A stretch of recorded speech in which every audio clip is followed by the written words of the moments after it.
Hello there, everybody. Welcome into the penultimate episode of Cyberpunk, episode 16, where everything is going totally fine, as you can clearly tell by the layout. Everything's perfect. It's fine. As always, I'm your game master, Jonathan, pronouns he, any.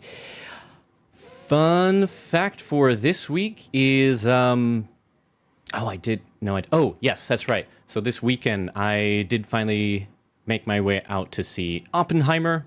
I have yet to see Barbie. I'm going to fulfill that this week so I can fulfill the Barbenheimer clause. It's, yeah. Everybody who's saying that it's heavy and intense, yes.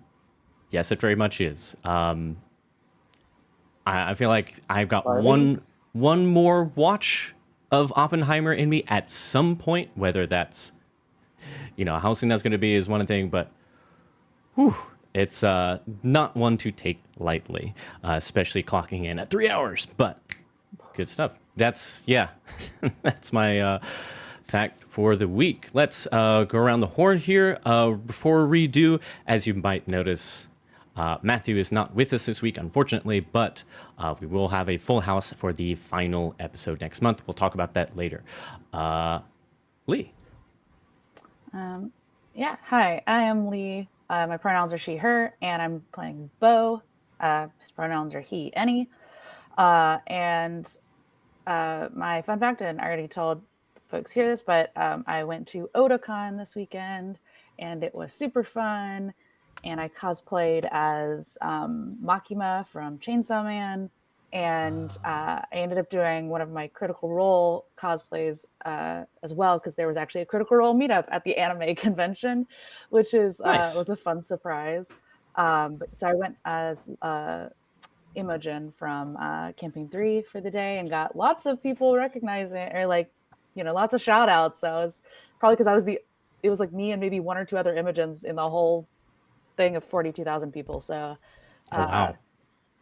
but yeah, it was really, really fun. And I am super tired, but I'm going to, power through. It's going to be good. Yeah, it'll be great. 42,000. I didn't realize that Otakon was that big, but yeah. Yeah, they broke their record again this year. Wow.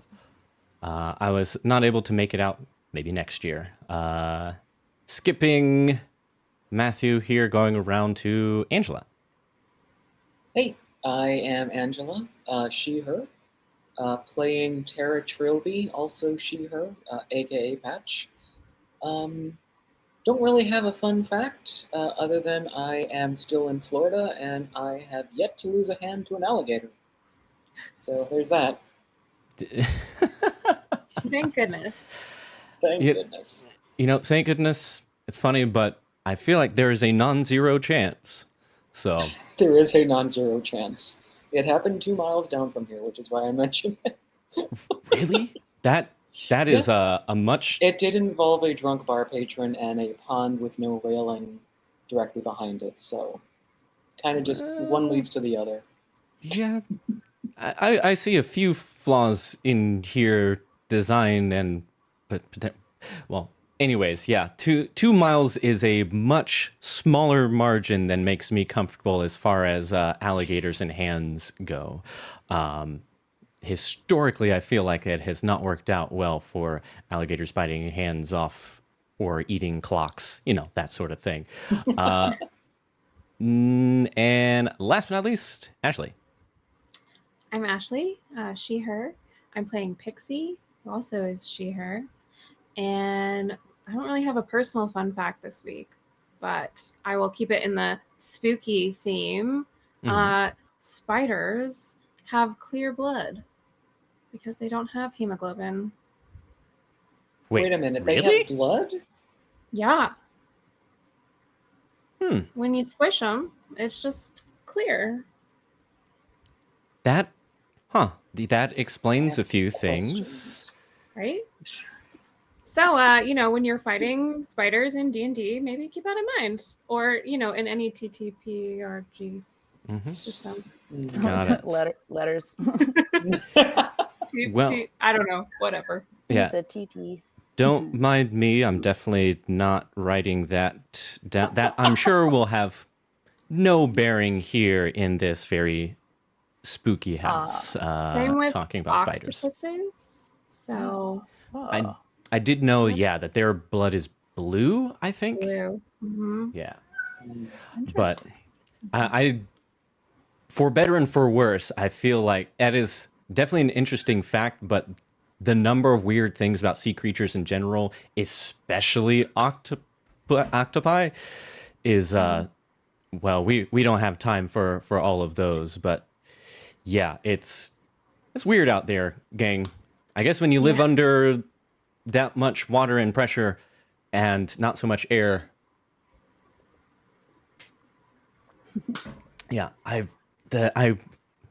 very quickly, I will jump on the octopus fun fact train because very recently I read a fact that how the octopi don't really have just one central brain. A lot of their neuron system is in their limbs, and so people, can get phantom limbs. If they lose an arm, they can still have sensation there. Apparently, if a octopus loses a tentacle, that tentacle basically has a phantom body. It seems to move around and act as if it's trying to feed a body that does not exist and things like that. It's weird. It's wild. But again, yes, I'm sure deep sea strange physiologies and things like that, again, will probably almost certainly have no bearing here in this spooky house. Speaking of, let's go ahead and jump into this recap. So let's turn on the music. There we go. So last time on Cyberpunk, our crew wrapped up the mission after boarding the GGF diplomat and subduing Commander Vixra. They were able to successfully capture Commander Vixra, recover the gardener, Shaw Rosenmaker, their ally who was locked up, along with a couple other folks, and seemingly some sympathetic technicians and other crew on the ship. They're able to cram everybody into their own ship as they made a getaway through the front windshield of the bridge, which is about as cool as exit as any. Unfortunately, on their way out, there was no evidence, no sign that Opera was still there. After Opera made the sacrifice to disable the main weapon system of the diplomat, which had devastated Echo Center, but made sure the weapons were inoperable along with himself. Flying back to the base, they saw that the other forces of the Emissaries of Tomorrow were successfully also retaking the beach community where the forces of New Gallic and the Lyre Guard were trying to have a good landings base of operations for further invasion into the Echo Center, but they were being pushed back, partially also being led by the very large and scary spider drone woman, aka Opera's mom, who was, a force to behold there through the window of the airship. Everybody made it back okay. It seemed like victory was in their grasp. Everything was going to turn out okay. The emissaries were going to send their bulk of their forces to really capture the ship now that it was in vast disarray. But there were a few things there that sort of tickled at the edges of our crew's minds, their brains, as it seemed to most as if victory was certain.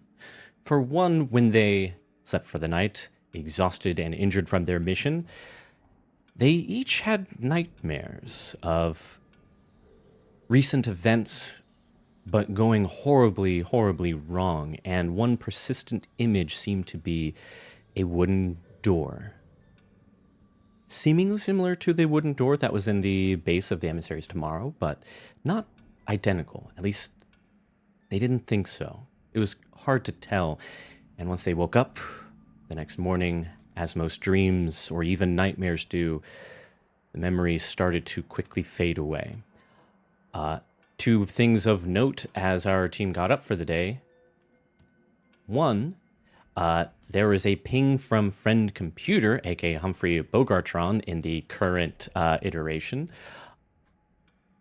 Actually, that reminds me. I'll double check in a second, make sure that the community challenge for changing friend computer setting is still active. I meant to double check that beforehand, but I'll do that in a moment. But there was a ping. There was a ping that there was a complex signal from inside Echo Center underneath it. And attached to that also was the bizarre signal that had been piggybacking onto the Scream Sheet broadcasts quite several sessions ago. It seemed like this is the source, but there is also something odd about this signal that unfortunately neither friend computer nor Jacobot could fully pin down. On their way out, they also noticed again that strange sort of echo pattern of movement within some of the emissary members of the emissaries of tomorrow, almost like NPCs you see in animated crowds in video games where the cycles are offset so it doesn't look as weird, but everyone kind of has echoed movement. And there were even two people there amongst these forces that looked identical to two people that our crew had seen on the elevator back in episode 1, specifically the two people who were dead. Our crew saw them die in front of them, yet here they were, seemingly like as if nothing were wrong.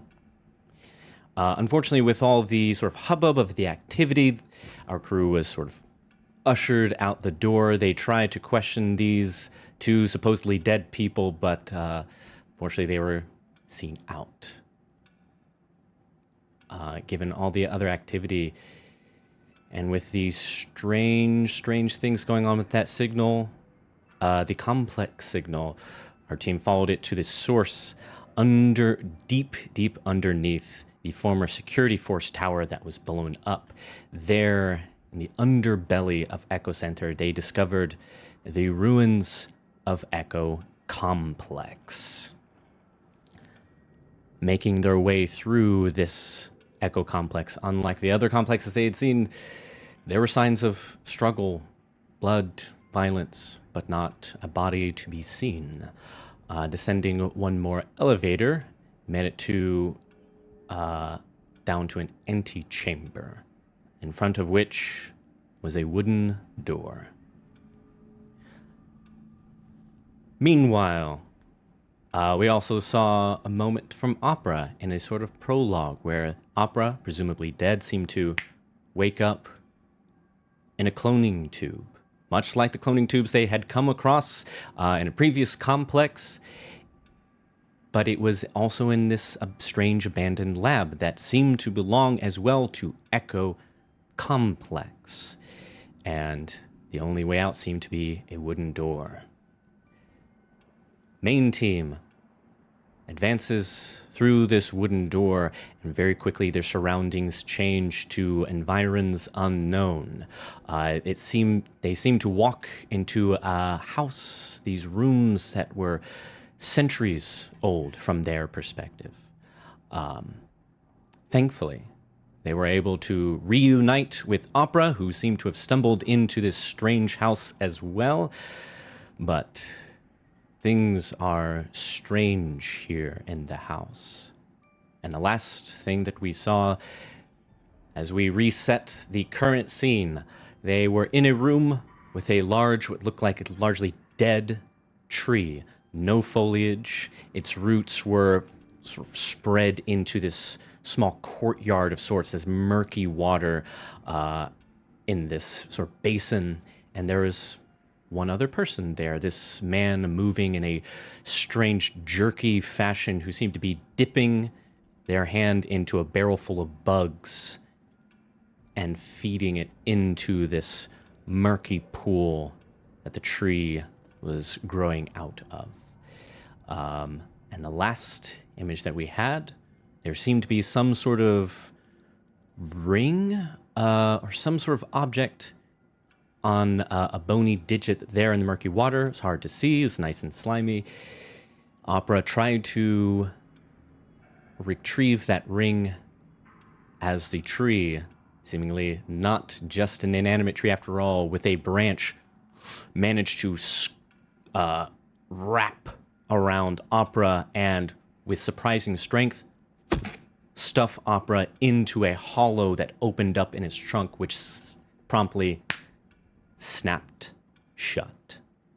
And that is where we find ourselves now. So let's go ahead and shoot on over here.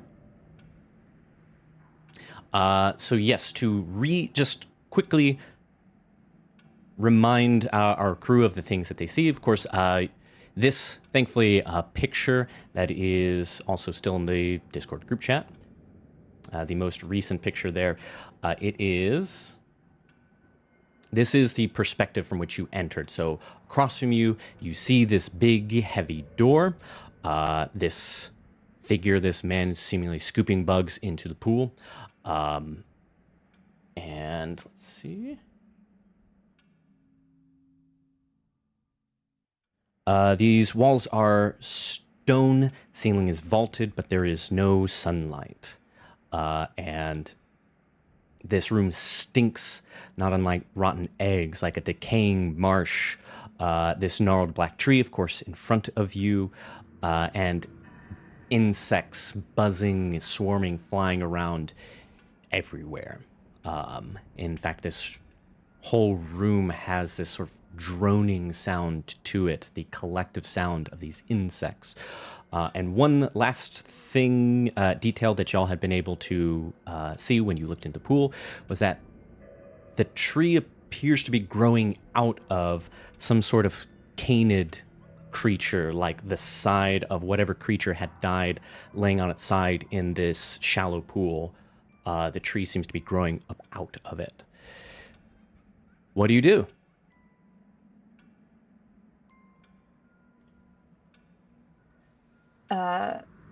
The guy on the other side, is he move?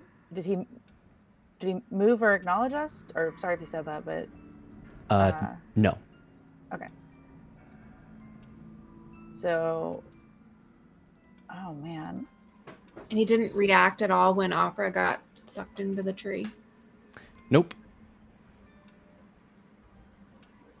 Huh. What is the tree doing? Is it like, does it just have Opera inside now, or is it actively like nom-nomming him? Oh, nom. It, best you can tell, it just, there is no sort of like writhing or chewing. If anything, it's not even like a snake where you see a bulge. It just, the hollow closed back up. It's a fairly thick trunk. There could be like a minor bulge, especially someone as large as Opera, but it looks just as it did about a minute ago.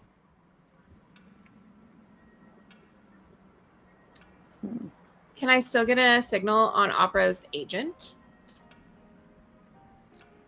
Down to my panels, and you look at the Sorry about that. Like if I just texted, "You alive?" Yeah, you can try and text him here. Okay. You text Opera. Several seconds pass,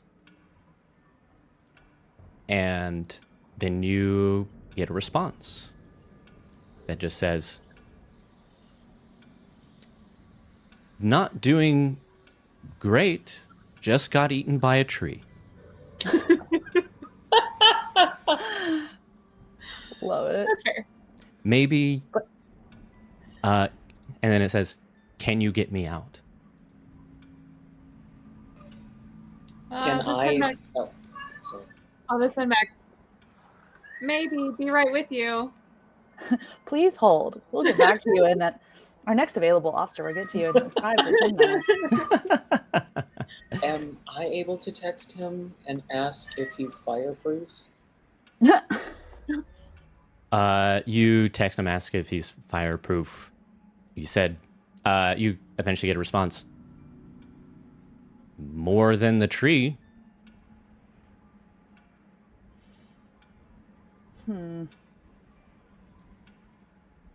I do have incendiary ammo, just saying. I mean, should we take care of... We had talked about briefly trying to, like, throw down a smoke bomb or something to try to chill the buggies out. I can do that too. Because I think it might be a good thing to do. I mean, they're not attacking us, I guess, but they might. Or we just want to... Or maybe I can just hold it and have it ready if it's for, like, it's basically hold my action, because I can't do a whole lot other than, like, punch the tree, which I don't think would go well. So I can be ready with the smoke grenade in case the bugs start coming for us. But if they don't, we can save it, you know. Because I think we were going to use it to get to the other side of the room through Right. the door that's on the other side, right? So yeah. But if So, we, burn down the room, then maybe it won't even be necessary. yeah. I'm going to assume at this point that if we try to do anything to the tree, the bugs might not like that. The fact So we should be ready. And the tree might not like that either. yeah, well, the fact that Opera is, like, coherent and is able to Be snarky. be snarky, it does not appear that he's in, like, immediate danger, but it is also sometimes hard to tell with Opera. So,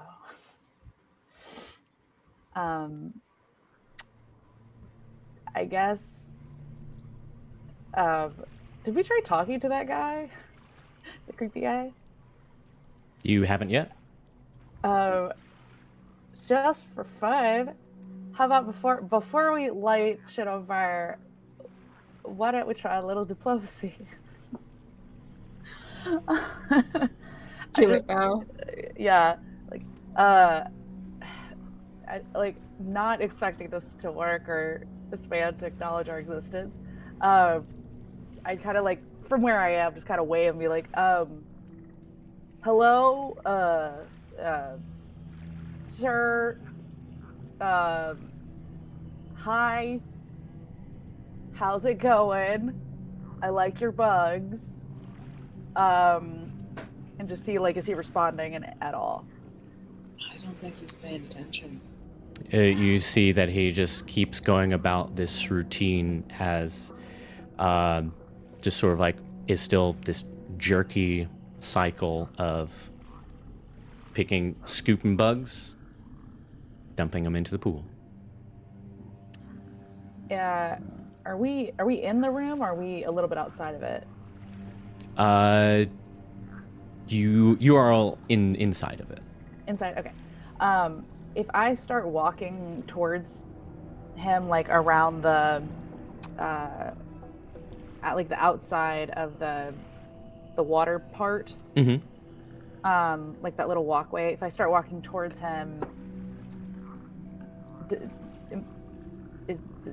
does anything change in the room, I guess? Like with the bugs or him or the tree, like with that movement? Sure. You walk towards this figure here, and as soon as anything starts to change, though, I'll stop moving, but just to kind of see what happens. The bugs hold pattern. This figure holds pattern. You do see, much like you saw before, the tree ever so slightly, it and its branches sort of lean towards you. a bit. Okay. But I will say that you've got just enough room here on the side, like we see in the image, to sidle along and not get as close to the tree as Opera was. Okay. I kind of look back at you guys and just kind of like shrug. I'm like, I don't think he's got I don't think he's all there, you know? Maybe it's the tree that's controlling this man? And I'll turn to the tree just to cover all my bases, and I'll talk to the tree. As you Be do. like, hello, tree. Is this, are you a sentient entity? Since you just ate our friend there, I thought you might be. That rhyme, sort of. Nothing. If anything, you see that the tree seems to lean just a little bit more towards you, but Dang, no even- other response. I knew I was hot, but man, even the trees want me. That's next level. Do we... Oh, God, I don't know. Like... I don't know how to get Opera out of there, guys, but do we want to attack the tree? I feel like it's not going to go super well, though, but I don't know how else to get Opera out. Maybe we should see what's behind the other door? Ooh, I wonder if there's some way underneath. Or from a... Oh, wait, what's the tree look like? Yeah, let me see on that. Yeah, I was going to say or above, but the tree is not growing through the ceiling. Also, it doesn't look like... Do we focus on that or the dog? Or the what? The The dog? dog. I thought it was like a corpse Or like thing. well, Oh, but what that's it's where growing the out tree of? is. That's where the tree is growing out of, Yes. which would basically be its roots, I suppose. But it's like in water, right? Or Yes. So there in sort of this brackish water, what you were able to glean is that there were a few bones and this canid skull. Like there's, if either it decayed extraordinarily rapidly or it died some time ago. Either or both, you're not sure. But all the bones are covered by this black slime, and after looking for a little bit, yes, it does look as if it's like the roots are surrounded by the bones like the other remains of the skeleton, but it does look as if the middle of it's as if it is growing out of the side of this skeleton here. The bones are largely like not connected anymore. This is not an intact skeleton anymore. And the other thing, just as a gentle reminder, since we're talking about the water, is, yeah, there's a different ring, what looks like a finger bone or digit of some kind, has some sort of ring on it, also covered in this slime. and that's when Opera was trying to get it, and that's when he got pulled into the tree. Yes, had to get a little bit too close to try and retrieve the ring, and that's when the tree snatched him. Could I try? Hold on. Oh, I'm Do sorry. you have anything? I keep what? trying to do stuff. I'm sorry. No, that's fine. I think I see where you're going, but rather than just copy what Opera did, maybe we find something other than a tree branch to try and get this thing out. I have a grappling gun. that was my thought. Grappling gun. Perfect. But it would have to like shooting a ring with a grappling gun is like would take pretty exquisite aim. Like that's the hardest gachapon machine mode. Like or not gachapon, claw machine. Yeah.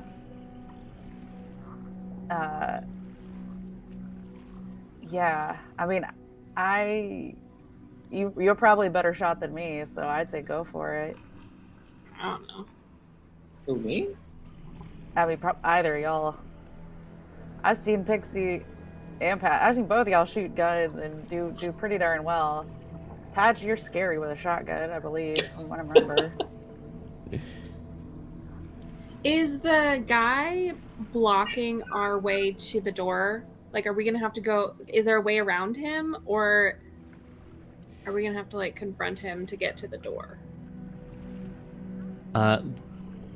As far as how things are arranged here,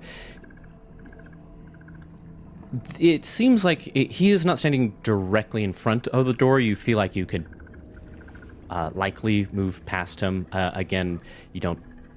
He hasn't responded to your presence thus far. You don't know if that will continue if you try and move past him. But the bigger concern, it would seem, is that getting to where you could try the door is going to put you in range of the tree, based on the reach that you saw a few moments ago with Opera.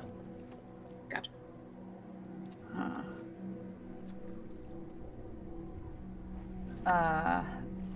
Well, I mean, should we try to? Well, let's review our options. We can try to go. We can try to go for the ring.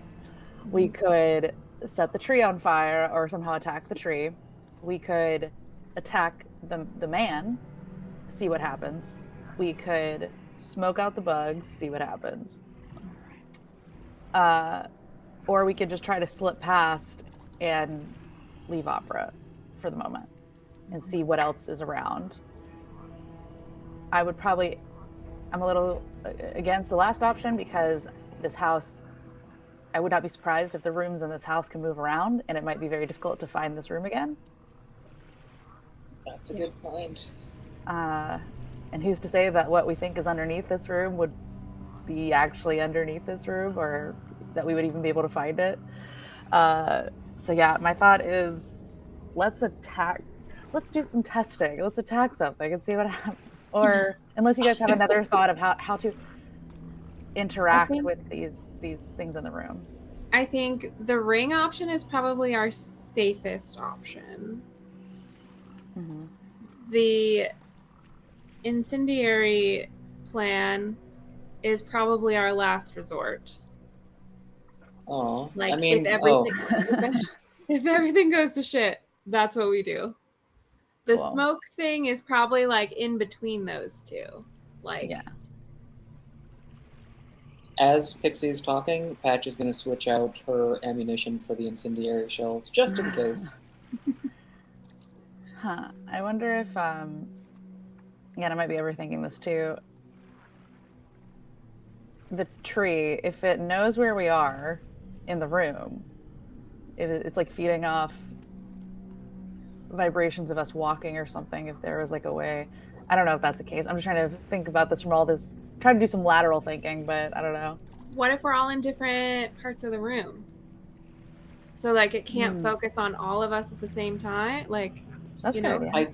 I don't know if it wants all of us necessarily, so much as it wants whatever comes near it, or comes near that door. Right, but if it's leaning towards Bo currently, if one of us is on one side, like...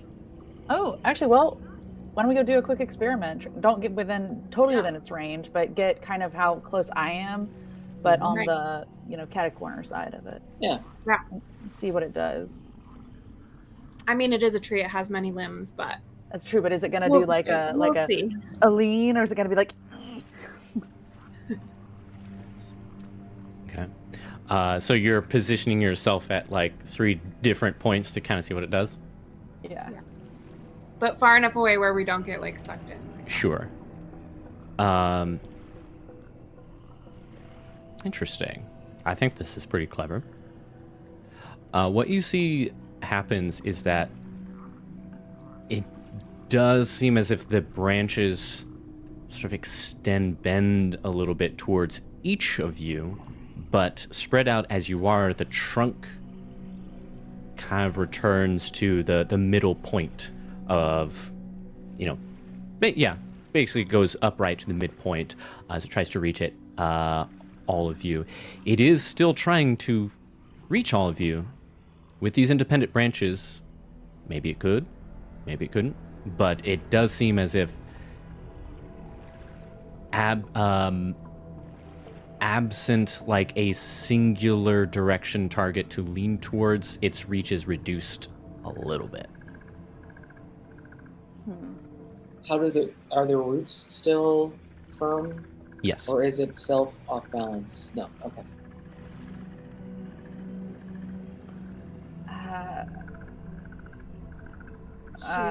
Try for the ring? Yeah, let's do it. Let's just dive in. Let's see what happens. Out of character, I forget what significance did the ring have. You don't know? Okay. You just You don't just have saw that anything there's- else better to do. It's a ring covered in slime. If you would want to identify anything else about it, you would have to get a closer look / maybe clean it off. And Opera died again for it. Well, what if? I wonder if did it look like a wedding ring? You said. You don't know. Oh, okay. Yeah, I think I asked that last time if it had like jewels or something in it. That's right. That's We right. didn't Yeah. know. Yeah. Because I was like looking at the characters that have been referenced so far, the people, but like, yeah, is it, is it Marjorie's wedding ring or something that Philip gave her, or whatever? Yeah, I feel like there's some puzzle pieces that were missing, but we'll find it out. But it probably doesn't hurt to have the ring in case we run into somebody who would like to have their ring back. Yeah. Or, Perhaps. maybe they're dead because it's on a finger, but... Oh, that's true. Oh, yeah. Do we need That too. we need to put the fingy to rest? All right. like- Or maybe So- we're going to raise the dead by removing this ring. Yeah. So who's gonna shoot the grappling gun? I mean, you give me a shotgun and a target, and I can go to town. But a grappling gun is not a shotgun. So How does shooting I stuff in this can- work? Do it, maybe? How do the numbers work Yeah, again? what would that be, like a regular roll? Yes. So, as a reminder for the team as well as the audience, everything here in the house is functionally a 2d6 system. You roll 2d6, you add your rating, which our crew here, the base rating of 5, trying to beat the target number, which is the opposing rating plus 7. I may or may not choose to divulge what that rating / target number is. So let me... No, but if we had some sort of skill within our cyberpunk stuff that we are particularly good at, that would be Yes. potentially something that we could use a boon, or we could have a boon or something, Mhm. whatever the system calls it. Yes, a boon, a bane, or potentially just like a +1 or -1 in that for your on your rating for this roll. Yes. Gotcha. Okay. So, all right, who's taking the shot and what are you doing? I guess it's me. All right, so you're trying to, what is it, grappling gun the ring, or what's the plan? The whatever is sticking out, I guess, Okay. that we can see, like just aiming for the whole target. Trying to grab the finger with the ring on it, maybe. Yeah. Yeah. As Okay. opposed to just the ring. Yeah. Okay, I like it. Yeah, just trying to get the bones. That will make things a little bit easier here. Interesting. I'm going to say,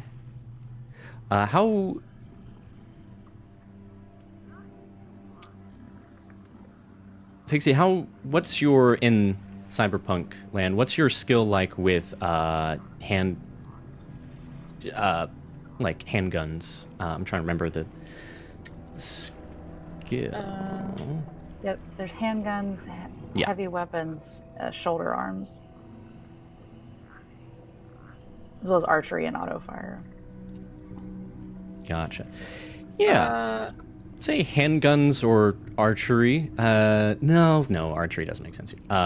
Yeah. I'm pretty good with a handgun. I have a level. What is it? The plus 14. Plus 14. Okay. So, in this particular case, this is going to end up being a flat roll. So you get I would say a boon for your skill with this, but you are getting a bane because this is a weird small target that is in murky water, kind of tough to hit. So those are going to cancel out. This will be a regular 2d6 plus your rating of 5. And then, of course, the third die for the house die.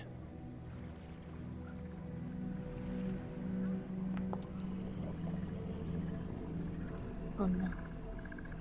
Okay. And then.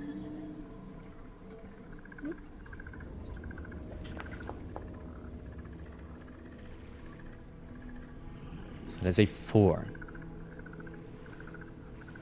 So in this particular case, I'm going to say that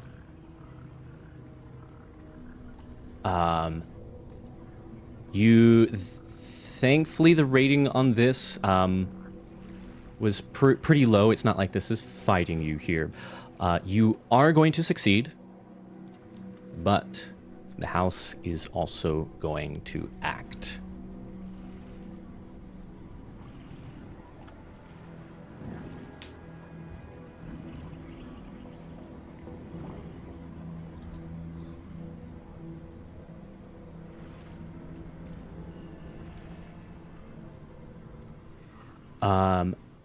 Given that there is no sunlight in this room, are any of you using a light source?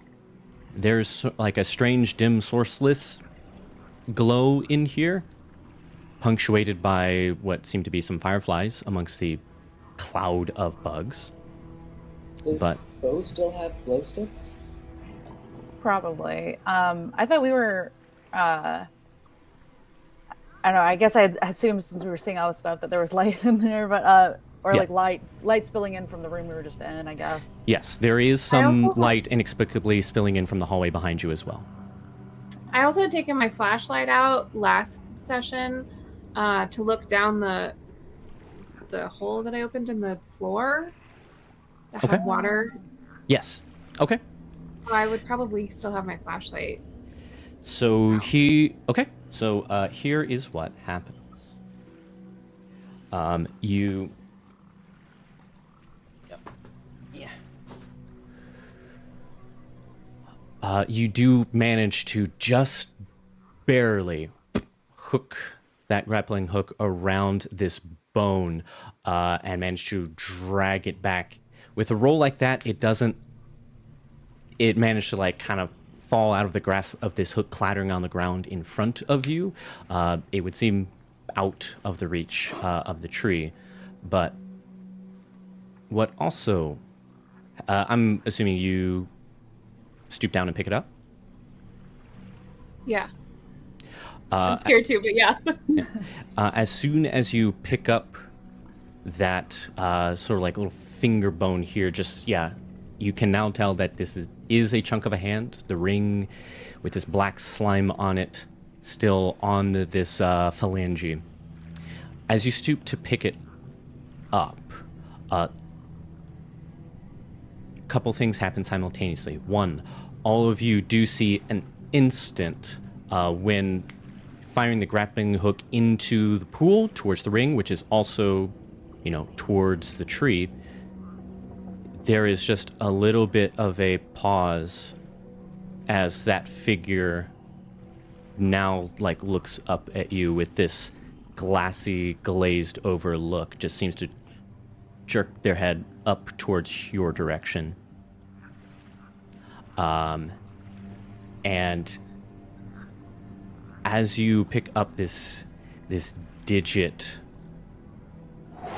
there is this chill wind here. This is past brisk. This is icy cold. It almost feels like it grips your skin there on the back of your neck as this chill travels down your spine. And with that icy cold wind, the door behind you into the hallway blows and slams shut, as almost as if they were candles, your light sources all wink out. You are currently in a completely dark room. There is no light source. You are absolutely in pitch black, but you still hear the humming, the droning of these bugs, and just little ripples of water as probably the bugs just continue to disturb the surface. What do you do? Does it sound like the buzzing is getting any closer to us? It's hard to tell because it is already all around you as it is, but you don't detect an immediate change. Bang my flashlight, shake it, turn it off and on. Does it turn back on? It takes some time. And eventually, finally, with a sort of struggling sputter, your flashlight does flick back on.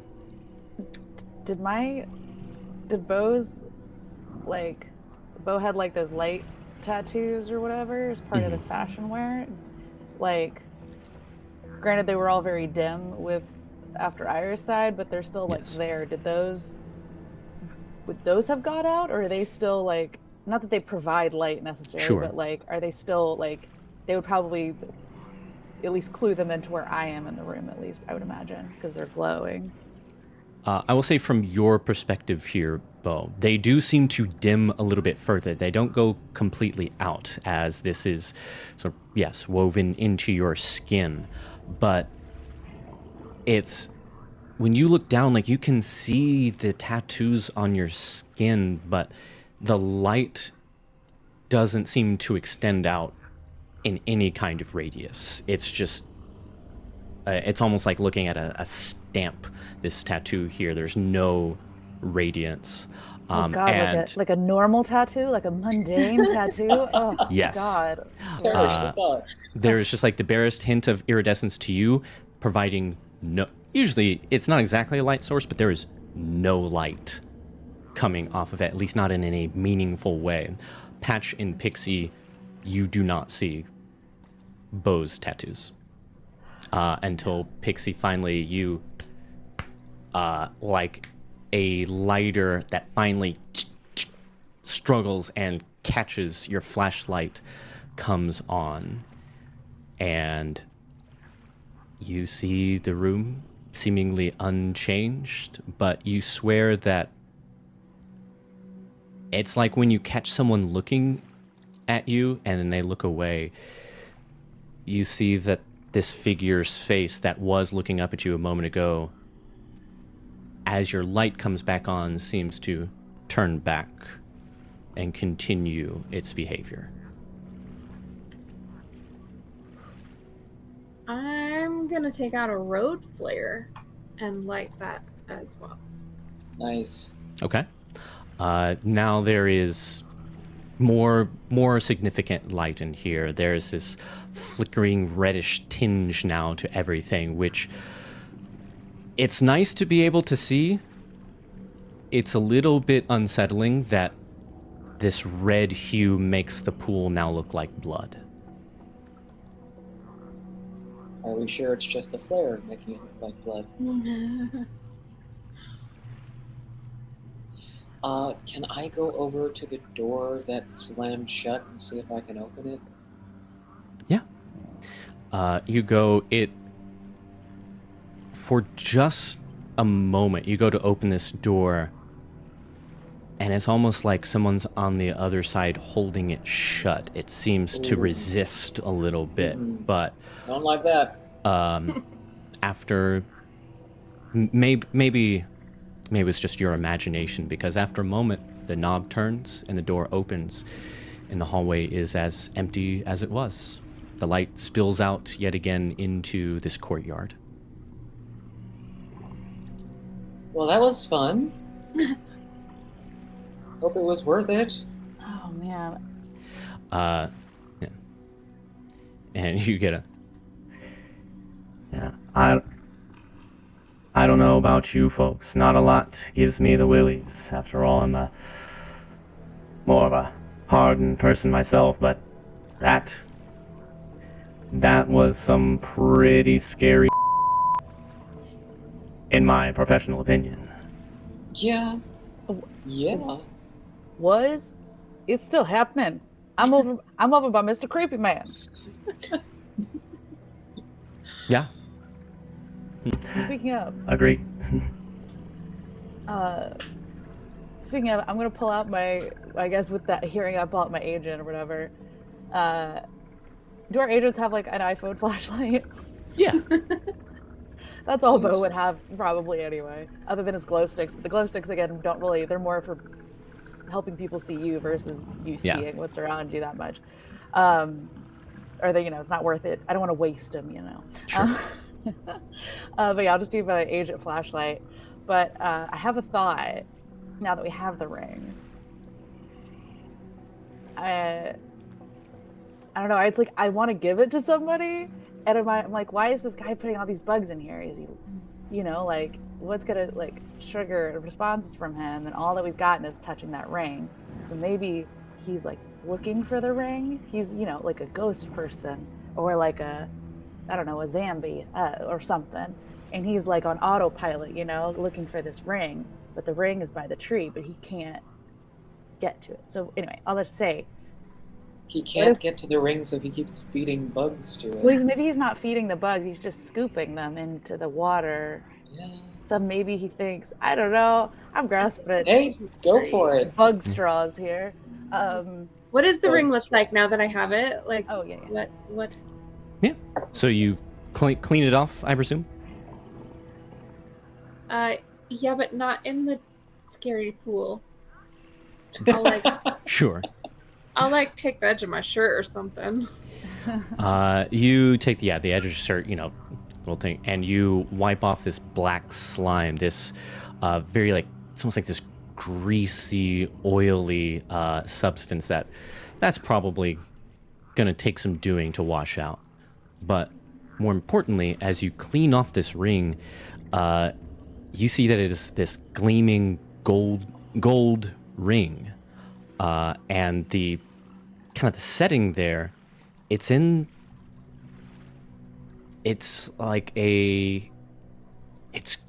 this intricate carving that looks like the top of somebody's head, mostly. You see that it's like the top half of somebody's face. You see these eyes that gleam in the light. You can tell that these look like diamonds, maybe? These small little gemstones in the eyes, and the hair is carved. It almost looks like they're scales, like this hair is made out of snakes.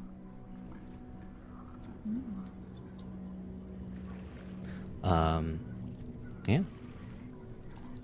So it's like from here up, Yes. and then hair of snakes. Okay. Mm-hmm. We got So we're ourselves fighting Medusa. Medusa. Mm-hmm. Yep. Yes. Out of character, it very much looks like the top half of Medusa's head, but I would say in character,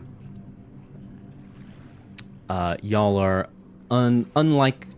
y'all are unlikely to be familiar with that mythological figure.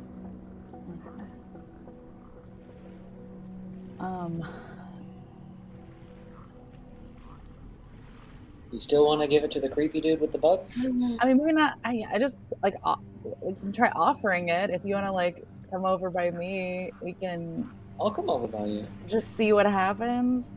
We don't necessarily offer it to him, and if he seems to respond, then we can go from there. But I have a feeling he won't respond. But I have a feeling he might respond by grabbing it and throwing it back in the pool. we'll we'll offer it to him, but he has to move to come get not within dangle it. You want this? You want this? enough that he has to at least take a step or two to get it from us. All right. I will come with you. I don't want to patronize him. I just want to be like, hey, is this what you wanted? I guess. I will follow Bo, but I am going to keep one hand on my shotgun and the other hand on a smoke grenade. I'll make my way over there, but what happens if I put it on my finger? Oh my god. You Why? slip it onto your finger, and Yeah, you feel that sort of cool metallic feel of this gold ring against your skin. I mean, nothing immediately happens. The guy doesn't react. Nope. Oh, Okay, I'll take it off now. I And I'll was, make my way over to Bo. I was expecting something terrible, Roll a death save. right? Yeah. You become possessed. I was so terrified when the lights came back on. I was very much expecting the guy to be like right behind one of us, Oh my gosh, I Right. know. Or like right here. Yeah. Same. like the weeping Like a angel slasher situation. No, Yeah. no. Ugh. The tree is behind you now. Yeah. Just like, doot, doot. Yeah. Okay. So if you guys pass me the ring, I'll like just hold it out in my hand, not far enough away that he can't just grab it, but like that he'd Sure. have to take like 2 steps or so to get it out of my hand. See if he responds. Nothing. I'll take that as a no. Okay. Last thing I want to try before we just either go past him or do something to the tree is, as gross as it is, for both, well, for Lee at least, can I try just doing the same motion that this guy is doing? Like, reach into the barrel of bugs or whatever that he's got? Not like maybe all the way, but just a little bit, like with one hand, I guess, and just kind of be like, help him do what he's trying to do. See if that gets him to respond. I'm gonna back up, so I'm in prime shotgun range. Yeah, that's probably smart.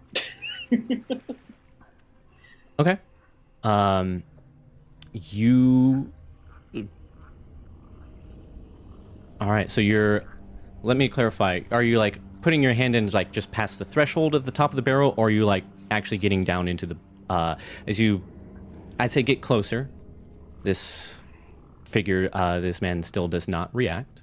And you like look down the barrel. You can see that there are a lot of bugs in there.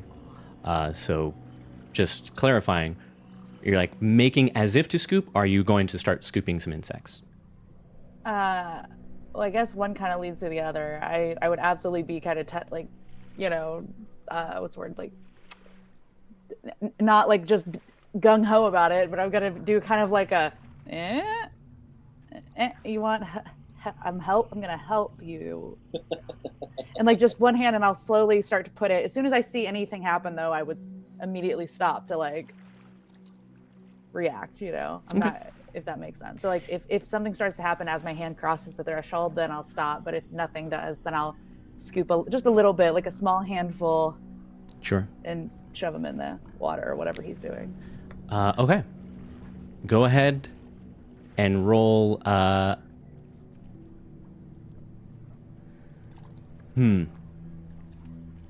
go ahead and roll 2d6, or the 3d6 plus your rating.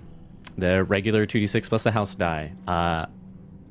Okay. Would this count as a skill of any kind? No. Okay. This is avoiding an attack. And we will see what that means here in a moment. Roll, /R 2d6, right? Oh, 2d6 plus 5? Mm-hmm. And then I'm rolling the house die as well.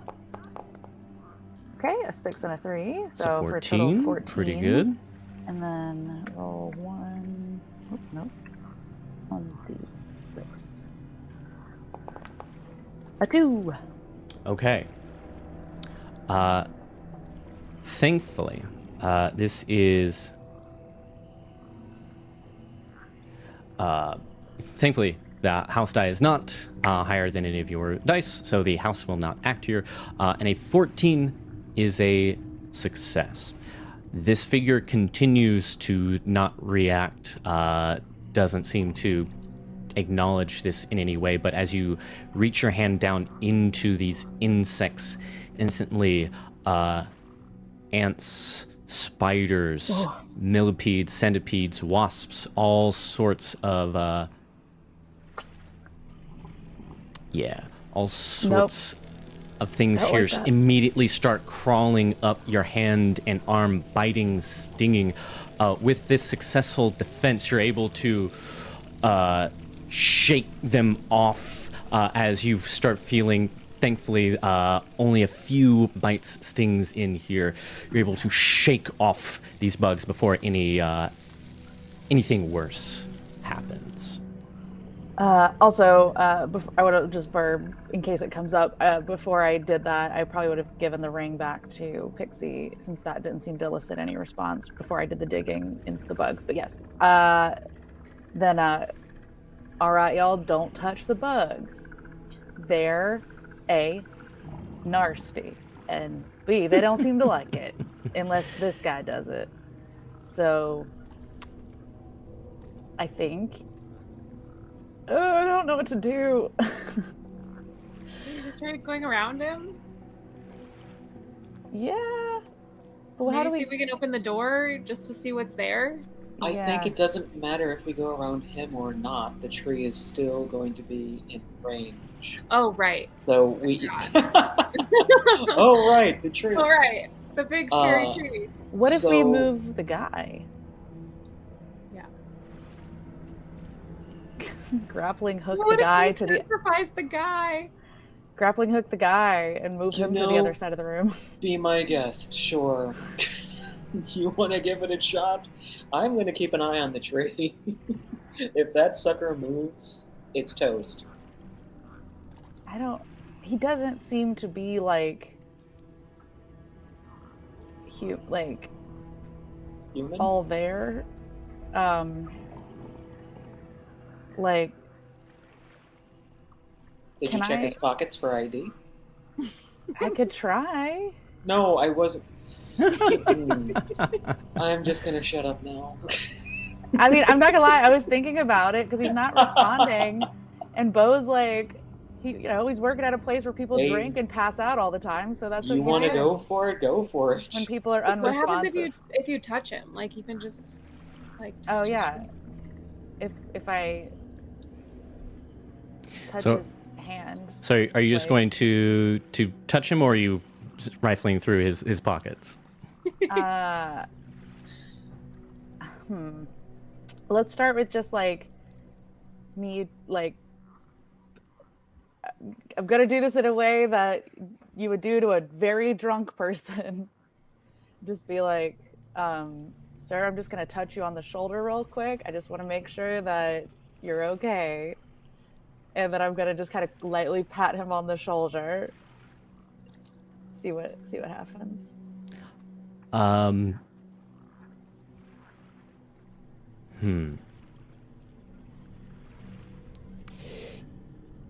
You reach out and pat him on the shoulder. You say, like, you're just checking, you see okay. You just light pat. They as well do not seem to react or stop you here. I will say that as you just do a light pat, it doesn't, this shoulder that you're patting, it feels just slightly lumpy. Like, does it feel like, this is a gross way to put this, does it feel like a meat? Does it feel like a person, like a human, like bone and muscle? Do you like keep your hand there for a moment to test this? To If it feels surmise that? really weird, like if it feels super weird, I think I'm just gonna be like, like you would kind of do to a friend at that point. Just like, hey man, how's it hanging? So you really like those bugs? Just chatting with him for a second while I give him a little shoulder massage to see what's going on. Sure. They again don't seem to respond to this sort of interaction, but now that you're leaving your hand on here for a little bit longer, yes, I mean, they also have a shirt on, so there's that, but Sure. something about their like shoulder, their skin, their body, that lumpiness, as you hold your hand there for a little bit longer, you feel that whatever's going on here is not static. It is moving. Is this man made of bugs? Oh. This is a bug, man. I will say the It's a bug man. buzzing sound is particularly loud where you are standing. Maybe it's just the barrel. Pixie and Patch, I do reckon that this gentleman might be a bunch of bugs in a trench coat situation. And as such, I feel a little bit less bad at the thought of maybe vacating him from the current position that he is in, perhaps putting him, like, taking him and putting him with the other bugs, you know, in the water. Maybe that's Can we where push they... him into the pool? If we could push him towards the tree, that would maybe get us to be able to get past that point where the tree would get us. But isn't it? It's a shallow pool. Right, but I mean, like, just to get past him, the tree would try to get us because we'd be within the tree's range. Right. And then, but if we can, like, shove him there so the tree maybe goes for him, and we run past, and also if the tree tries to eat him, maybe the tree will try to eat him while it's open, we could get Opera out. Do you think that he would follow his barrel? If we move his barrel, would he go with? Possibly. Either way, the bugs are probably going to attack us. Out of character, another Wait. question. Oh, sorry. Sorry, I was going to say, if he's made of bugs, maybe we should try the smoke? That in character, that was going to be my next thing to say.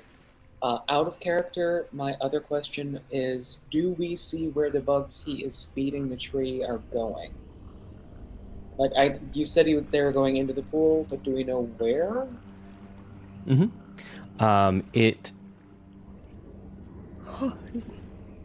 With the number of bugs here, it's a little bit hard to track. You see that, I mean, they're flying, buzzing, like swarming around this room. There is certainly a concentration sort of in the water where he's just sort of like plopping them. You see that they're also like,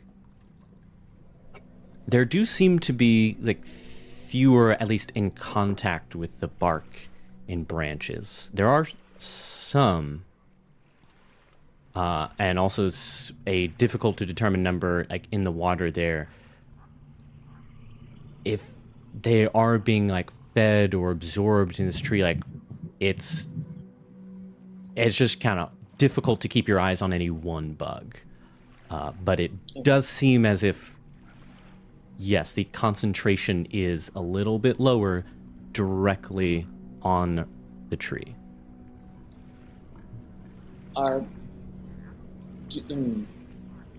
Do I see like a cloud of them going in or near that canid skull, or do I have a one-track mind at this point? I mean, there are some around it. The skull is pretty much underwater. There doesn't seem to be a specific special swarming around that skull versus other areas. Okay. Then yeah, in character, we got smoke. Take care of the bugs, take care of the tree, I think. Yeah, I mean, let's give it a go. Maybe the tree won't see us in the smoke either. Could be. I'm not quite sure what the relationship is between the bugs, the man, and the tree. I know. And so I feel like let's Well, a smoke 'em tree up. normally needs sunlight to grow. This one has grown without any, but I do see a shit ton of bugs going down its gullet via the water. And it smells like decay. So the tree, I'm guessing, is feeding on decay, because bugs usually mean decay. So it's wanting that.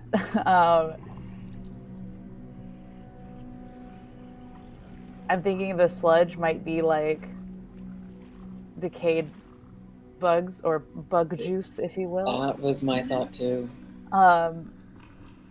Slash people and or whatever else has wandered into this room and not made it out. So with that sort of thought, you look down, inevitably with the concentration of bugs here, as you just walk around this room, it is accompanied with just the crunch of bugs underfoot. And taking a look, like a little bit, older, more concentrated water added, nasty water added to the mix, but there is a resemblance between the black sludge and the crushed bugs underfoot. Okay. I want to leave the bug room. I do too. We all want to leave the bug room, but we'd like Opera to come with us. Yeah. Oh God. Okay. Fire or smoke? Yeah. Yeah. Let's Or smoke. fire and smoke? Well, the smoke. Smoke first. The smoke from fire would hurt us also potentially. So This is true. Let's do smoke bomb first. Anybody have do we have gas masks or anything just in case? I do not have you? one. But I don't know if anybody else might. I have a... What is that? Like the non-cyber version of the nasal filters? Oh yeah.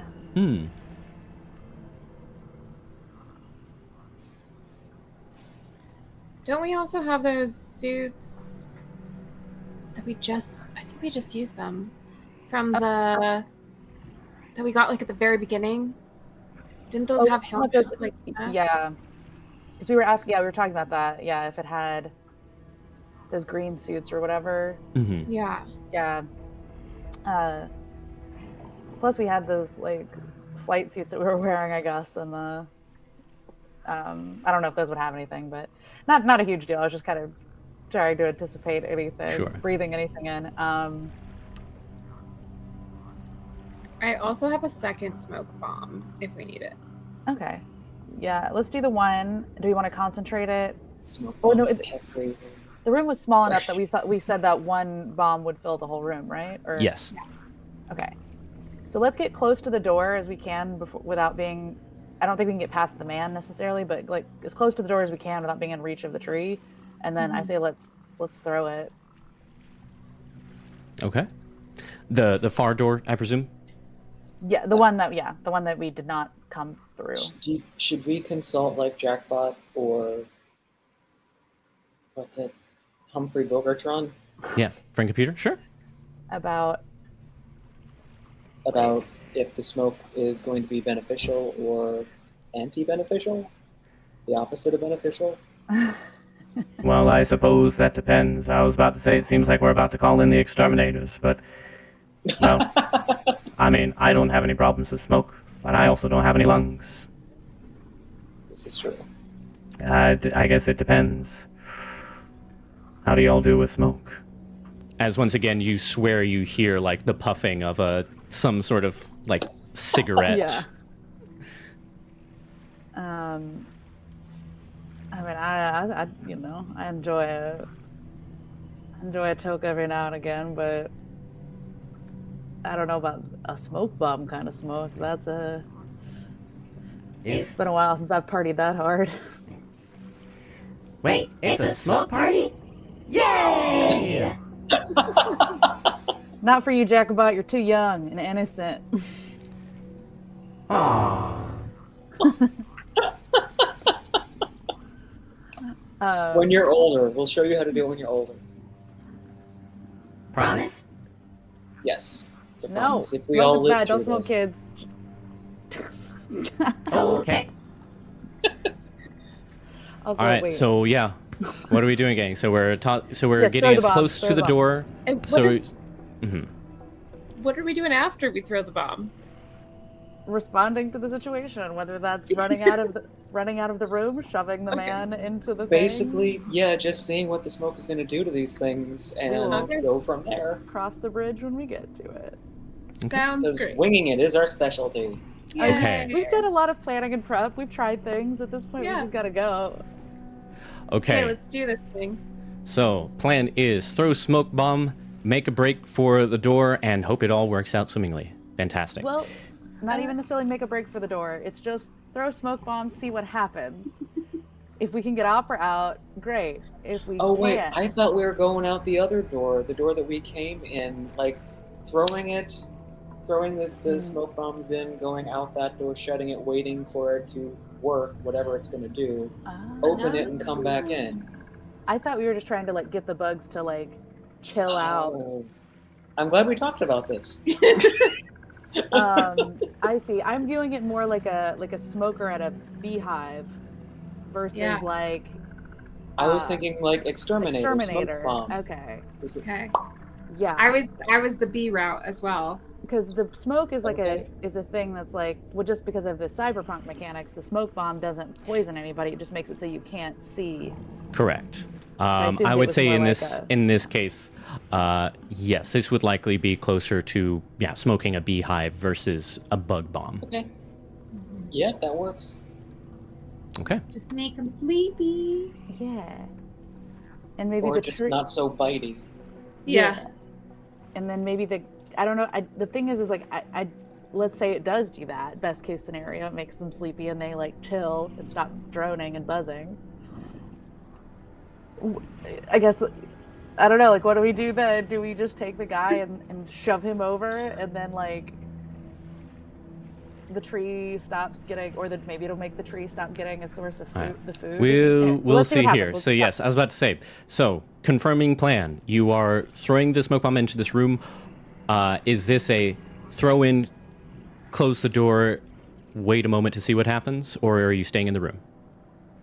It sounds like, since this is going to be more of a beehive type thing, I guess we'll stay in the room. Because that's what you two were assuming. So yeah, let's go. We can go with that one. Okay. All right. No roll needed exactly. You throw this smoke grenade, and whoever is throwing that, go ahead and mark that off your sheet. It instantly like billows out and quickly covers the room. How many grenades are we throwing? Just one. Just one? I do not have one, so it'll have to be one of y'all. I'll take it off of my sheet. Okay. Thank you. And you do see that as the smoke billows, the figure sort of stops for a moment, looks up at the smoke.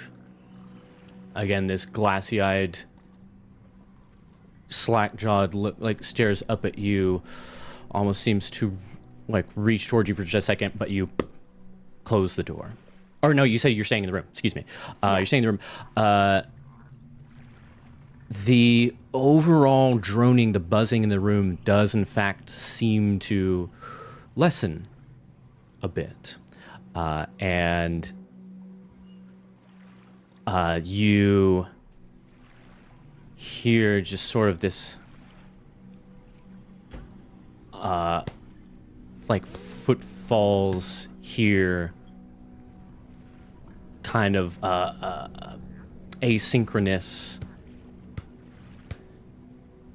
and towards the direction of this figure, but you can't see him. Okay, I was still pretty close to him. Like, I don't think I moved that much from where I was with my hand on his. I mean, I don't have my hand on his shoulder anymore, but like. Got it. Okay. In that case, if you're the person, still between us. So if you're the close person here, go ahead and roll a defense roll here, Bo. But with, I'm going to say overall, you can't see anything through this smoke here. It's very, very difficult to see. But given the nature of a few things, go ahead and roll defense with a boon for you. So awesome. Roll 3d6 and take the two highest. And then still need a house die with this though. Oh, right. No, that works out great because I was gonna ask about the amplified hearing thing. Oh, the amplified hearing. Yeah, actually, that I like that a lot. Yes. So I rolled. I'll keep that in mind.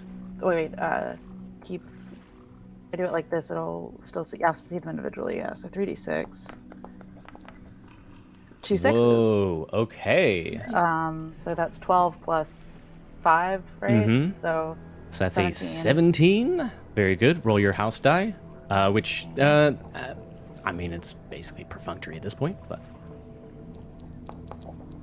3. yeah. Sweet. Yeah, with the double sixes here, would not act either way, but I don't know. Just because.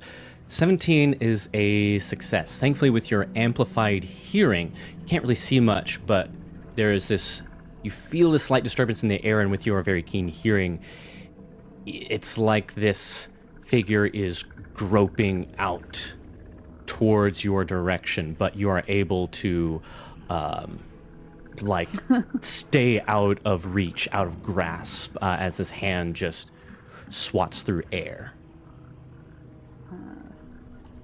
If you want to move past, the way is clear. For you, specifically. Okay. Yeah, I think just sort of I'll do the, like a little bit of a dance defense and scooch past him. Like, no, we don't touch the goods, man. No. Okay. And I'll try to scoot past to the door, at least to hopefully see if the door will even open, you know? Sweet. You are able to sort of like just sneak scooch by him. You reach the door. You try the door. You don't see a keyhole, but when you try and like open it, it seems like it's a little bit jammed, a little bit stuck. This is going to take some force to open, and thanks to your good hearing, you are not going to take a bane to this, but that's when you hear this, being standing where you are, you hear this creaking of wood from behind you. I need you to make a straight defense roll. Oh, Okay. no. So that's just 2d6? Yes. Oh, So yeah, the bane from not being able to see you and the boon from your hearing are canceling out. So it's flat roll. Okay. They landed on top of each other.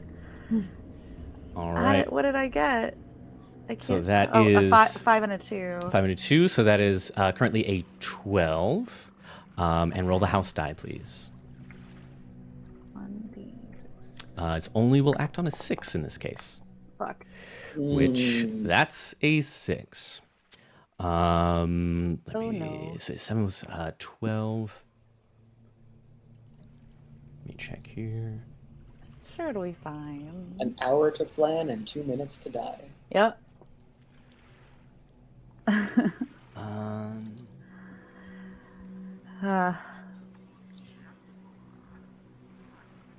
Man plans, the house laughs. Okay. So the good news is you do succeed here.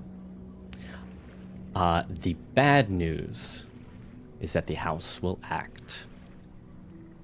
But there is you, obviously, much more closely than the other folks, but everybody hears just this slam of wood on wood as the branch just collides with the door here. You hear that creaking and groaning, so at least on the positive side, the door is slightly weakened. It's still going to take a little bit of effort to get through, but it's going to be easier now.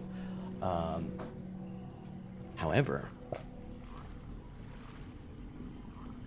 I mean, I was kind of thinking with the door of doing there's like in Elden Ring, there's the thing where you have to get the enemy to attack these statues to get the things that's inside the statues, because you as a human are too weak to get them. So Sure. It was like, do the Elden Ring thing where you kite it over to the thing you need it to hit, and then you get out of the way last second.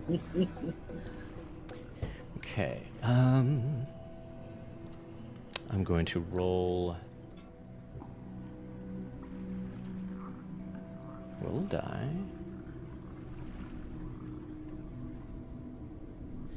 Actually, there. Okay, sorry, my notes.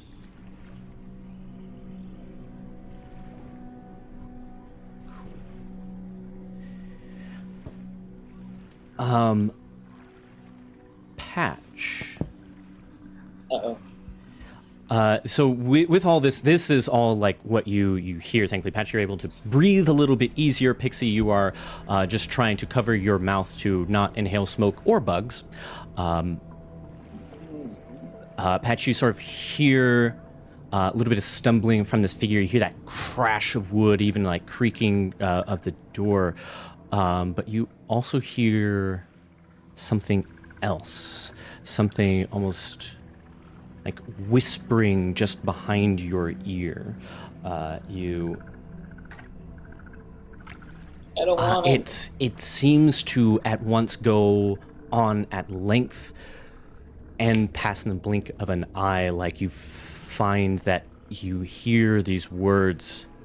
You're either not able to turn around or it's quick enough that you can't. There is this strange sort of moment in time here, but amongst the words that you like almost can make out but don't make sense, or maybe you just can't hear them, you hear Pixie's name mentioned a few times. Just this strange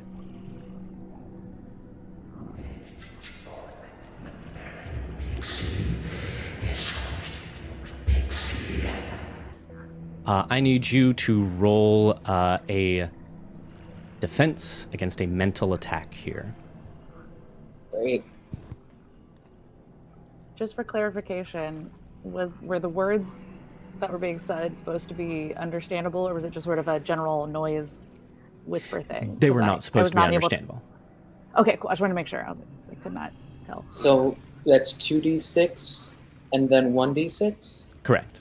So yeah, normal, regular 2d6 plus 5 and then the house die. Oh, I didn't do the plus 5. I'm sorry. That's okay. I mean, it's easy enough to add 5. So that is a 14. Yeah. Very good. And roll the house die, which actually, your highest is a 6, so no worries here. No further house actions. Thankfully, whatever this whispering was, the source of it, you turn. There's nothing, nobody there. But you're able to sort of steel your mind against whatever that was. You don't let the creepiness get to you. You are fine for now. I'm fine. I just want out. All right. So, before we check back in with Bo, what are Pixie and Patch doing? I can't see anything, right? Correct. Bo, do you say anything out loud to keep your party abreast of what's happening? Yeah, I'll be like, I kind of found a door. Creepy guy is kind of reaching for me, I think. And the tree is trying to hit me. I don't know. There's a lot of things trying to hit me. I'm over here, though. Okay. Come towards my voice. So, Pixie and Patch, you both hear that. Bo, I'm going to need you to make a flat defense roll.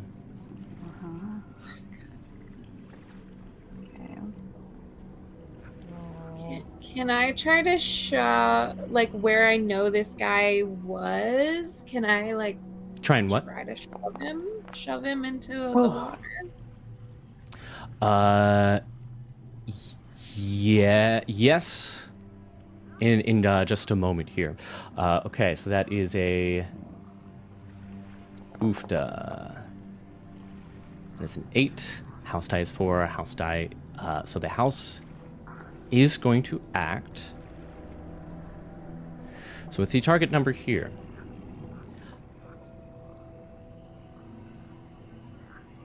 Here's the information that I will give you before you make this decision. As it stands, you're going to fail this defense roll here, Bo. The house die will make the difference between success and failure. So you can call upon the house, and so that will turn into a success, but you will gain a point of doom. What you hear with your hearing here is sort of when you speak aloud in this room, there's just a small beat. You hear a scrape of wood, and then just a split second of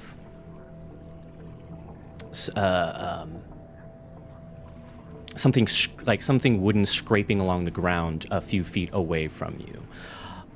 That is what I will give you. Would you like to take the failure or the success with Doom?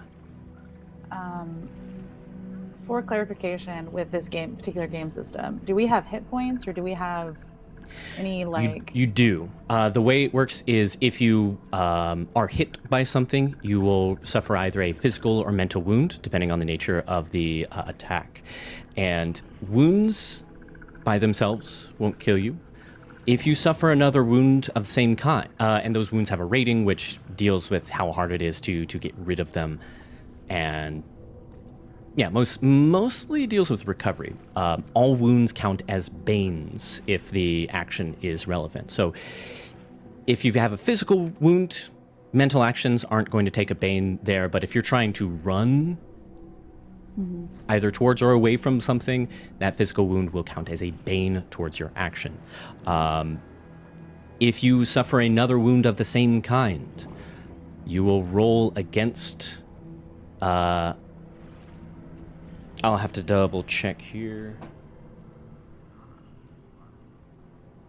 I will confirm if this becomes the case, either your highest rating wound or your previous wound, or the highest of your previous wounds. If you fail that roll, then you drop. You go unconscious and to basically the equivalent of death save mode in 5e. Gotcha. And then Doom is the other is like a different mechanic where but can Doom be healed in any way? Or the only way to get rid of Doom is to tell me that you are spending a Doom. That point goes away, but that gives me license to take a hard move against you or someone else in the party or all of you at any time of my choosing. Oh, shoot. Okay, so it could affect other people, not just myself. Cool. Correct. Love that. In that case, I think I will risk taking, not that this is necessarily guaranteed what's going to happen, but it sounds like it would be maybe just a wound. So I'm going to hold off on the Doom then. Okay. Yeah, let's say that. Okay. So... unfortunately, you are a little bit too slow to react here. You hear something, this wood, this scraping, and suddenly you are clocked with the edge of the barrel. It seems as if this figure has thrown it at you, but more concerningly, the hit of the barrel itself is not that concerning. What is very concerning is now you are covered with these bugs here as they skitter, bite, crawl, clamor. All the lovely things that we love about bugs is all over you. I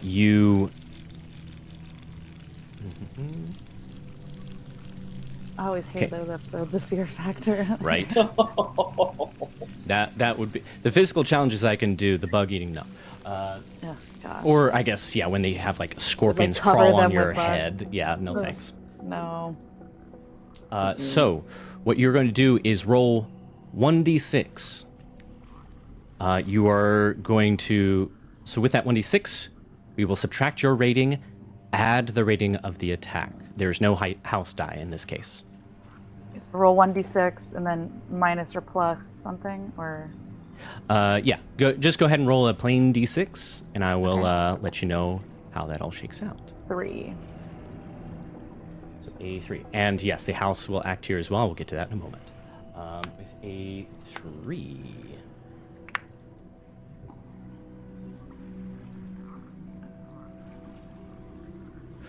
Okay. You feel these bugs here crawling. Oh, excuse me. I misread this. We're going to ignore that d6 that you just rolled, but you are covered in these bugs that are all scraping, scratching, again, stinging, biting. You currently, until you get rid of these bugs in, some manner, you're going to suffer a bane on all actions. And you feel as if you understand pretty quickly, if you don't get rid of them soon, these bites and stings might, in fact, hurt you here. So, first house act, and then Pixie, you said you wanted to try and shove him. We can still do that.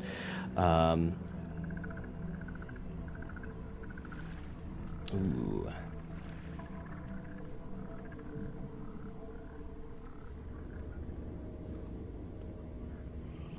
Okay. Yeah. You hear in these clouds, maybe it's a trick of the strange lighting in here, something about the bugs, but you could swear that there is some kind of shadow here in the smoke that is none of yours, almost as if it is there watching you. Yep. It feels like something is getting closer. Pixie, you can, as you go to try and shove this person into the water. Yeah, just go ahead and... I'm going to say there's pretty close quarters here. This is going to be a flat attack roll here because you can't really see through the fog, but again, the smoke is affecting the insectoid creatures in here, which, this is just a person. I don't know why that would affect him, but yeah. Go ahead and roll. So just the 2d6 plus 5? Mm-hmm. 2d6 plus 5, and then the house die. Oh no. Ooh, that's snake eyes.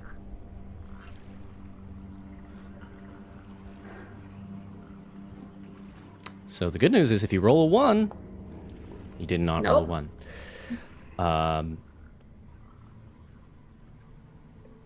So that is, so 7. Interesting. So this is an instance where the house is going to act either way, but if you call on the house here, it will add another doom point, but it will make the difference and turn that into a success.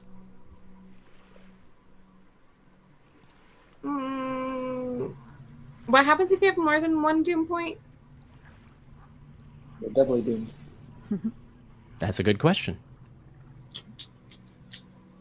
Oh, man. Your doom eternal. I'm just gonna just go with it as it is. Okay, going with the failure then. Yeah. Okay. Yeah, I think as much as I told you, doom is bad. The effect that I will, who knows if there's any other effects about doom points, but at the very least, those death saves that I was talking about, doom makes those harder.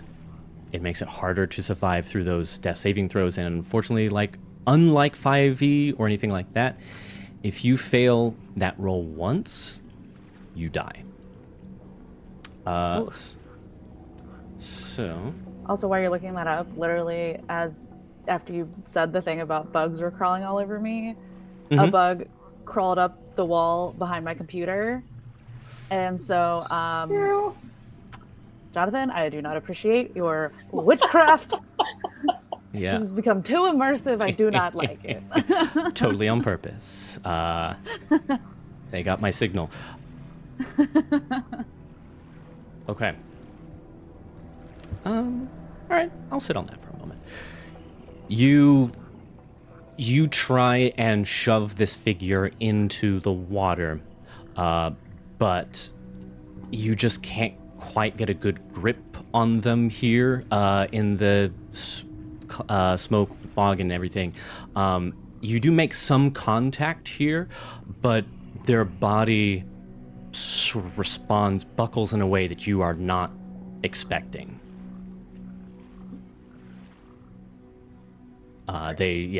That was a weird angle that they just sort of bent in. But Oh. I will say Oh, I'm now getting this. you are close to the door, though. You know that much. Patch, what are you doing?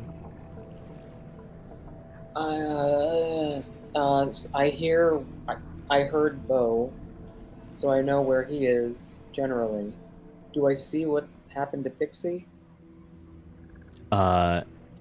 No. All right. I would say it's like a very obscured vision here. You saw Pixie rush forward, but you did not see the result. Okay. Well, so in my head, the room that I've been thinking about is the billion bugs in a trench coat, and the opposite side to where the tree is. It's still pretty close to the positions that you see in the main photo. That figure is kind of there to the side, close-ish to the door, and then there's the tree as well. Alright. I'm about to start lighting shit up if nobody says anything, so speak now or forever hold your peace. Light them up. Yeah, I know where the tree roots are. That's my other question. How shallow is the shallow pool?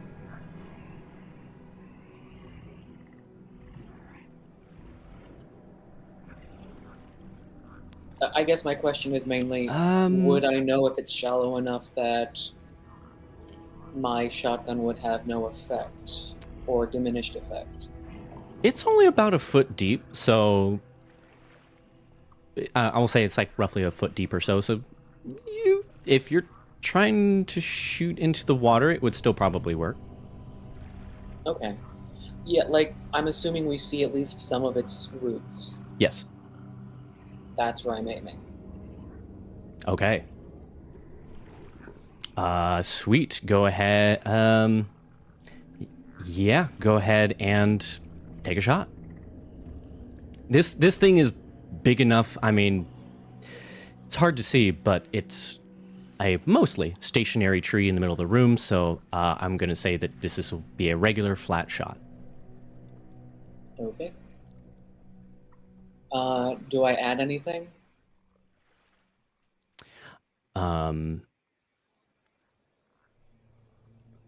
Yeah, your regular rating. Sorry, 5. Your shoulder arms, like your shotgun skill, is pretty high, is it not? Yeah, I believe it's level 8. Okay. Double checking. In that case, Yes, it is. It's 8, so it's a base of 13. Base of 13. Yeah, I'll give you a boon on that. Sure. All right, so roll 3d6, take the 2 highest, plus your rating, and then the house die.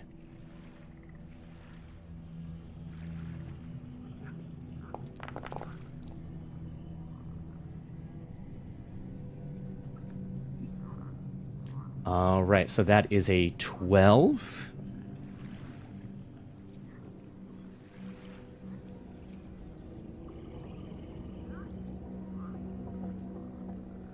And then I need a house die. Like I said, you have a boon here, so you're rolling 2d6, taking the highest. So you got a 4 and a 3 on your 2 action die, and that is a 1. So the house does not act here. With a 15. Or no, we said 12. 12. Yeah. Sorry, I got a little confused. So, the good news... There's good news and bad news. Of course. The bad news, you feel,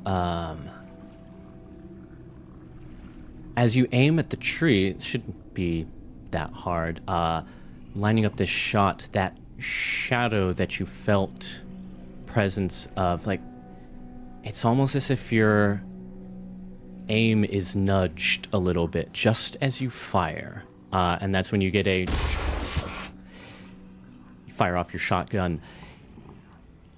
Thankfully, with what you rolled here, Bo, there you hear that shotgun go off and blasts the door right next to your head. So it does not hit you. Nearly. Barely. It hits the door. But you also, unfortunately, Patch, do not hit the tree. But yay, I did something. Perfect. But between the tree hitting it and the shotgun blast, the door looks like it is ready to give way. It is now much easier, much easier to open this thing. It is going to need a push. So let's go back to Bo. Are you still trying to, or what are you doing here? I'm gonna try to. I guess I'll use my turn to try to get the bugs off of me by shaking it off. Yeah, twerking. Shake it off. And shaking it off as best I can. Okay. You try to shake these bugs off, but with all these, with all their little legs and whatnot, like you are either going to need help or some kind of something here to brush them off. You are not.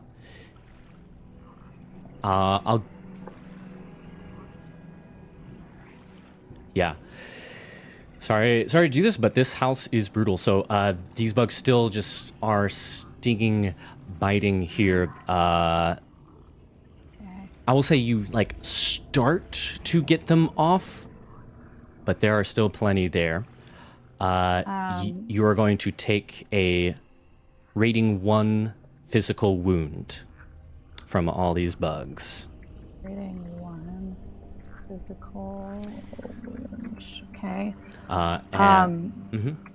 While I'm doing that, so the door is still not open, right? Or it is. There's a shotgun hole in it. Or... Yeah, it's now quite damaged. It is still closed. Can I see any since the other room prior to this one had sunlight or whatever in it, it looked like there was at least some light coming through the window, even though the window was not to the outside. It was all dark or whatever. Does it look like there's any sort of natural light in this coming from the other room? Any light at all coming from this other room? I guess maybe we'll start there. Based on if I can see you do start to see space beyond the splinters of the door here, but no natural light that you can see. I'm gonna say between shaking the bugs off and peeking through the door, that is going to be your action here. Mm-hmm. But yeah, actually that's going to be it for now. Suspiciously, the no, I take that back. Please roll a defense roll with a Bane because of these bugs. As the tree, the tree is going in for another swing. That's so I roll 3 dice and take the 2 lower. Correct. Okay. Roll 3d6. So that would be I got 2 5s, so 5 and a 3. Not too bad. So 13. Mm-hmm. And then I need to roll a house die. Correct. Jeez Louise, I can type. Theory. Oh. That is a 2. So no house action. That is. So that was a 13. Great. You do it. In fact, it's by a very slim margin, but once again, the tree branch knocks against the door next to you. This time, it does, in fact, fully crunch and crack as the door now just sort of hangs ajar. You can see that it's not swung all the way fully open, but there is enough space to slip through. Okay. I'm gonna try to get to somewhere where there's light, so at least like my thought is maybe the bugs are tied to this room. If I can get out of the room for a second, the bugs will be at least disturbed by how bright it maybe light in another room, kind of thing. Okay. Cool. Yeah. For now, I'll say like you. If Or you'd whatever, like to, if it's next if you'd turn like or to, whenever I get to it, if you'd like to relay this to your team, you certainly can. But at this point, yes, you can go ahead and slip on through. Cool. Alrighty, I will do that. Sweet. So ping from agents. All right, seems like they were able to slip on through. Well, let's not hang about this place. This place is a very rough neighborhood, to put it lightly. Don't like bugs. I agree. No. Okay. So it seems as if the door is open. Pixie and Patch, you may kind of make a break for it here, if you'd like. Yeah. Fuck Bug Boy. Okay. So this is what happens. Y'all both make it through. Pixie, as you try and reach out again, it's like for a moment you can't tell whether it's a hand or just bugs making contact in this combined manner, but it almost feels like there is this nailed hand that sort of grazes down your spine, not to the point where it feels like it breaks the skin, but enough to be a little bit painful even. And it has that same coldness to it that wind had before. Go ahead and roll a defense against a mental attack.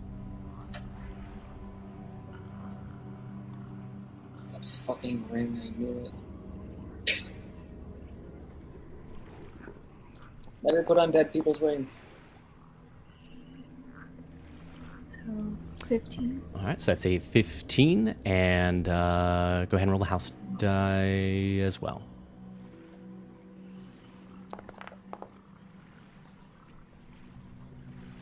Okay. Wait, 15. Yes, okay.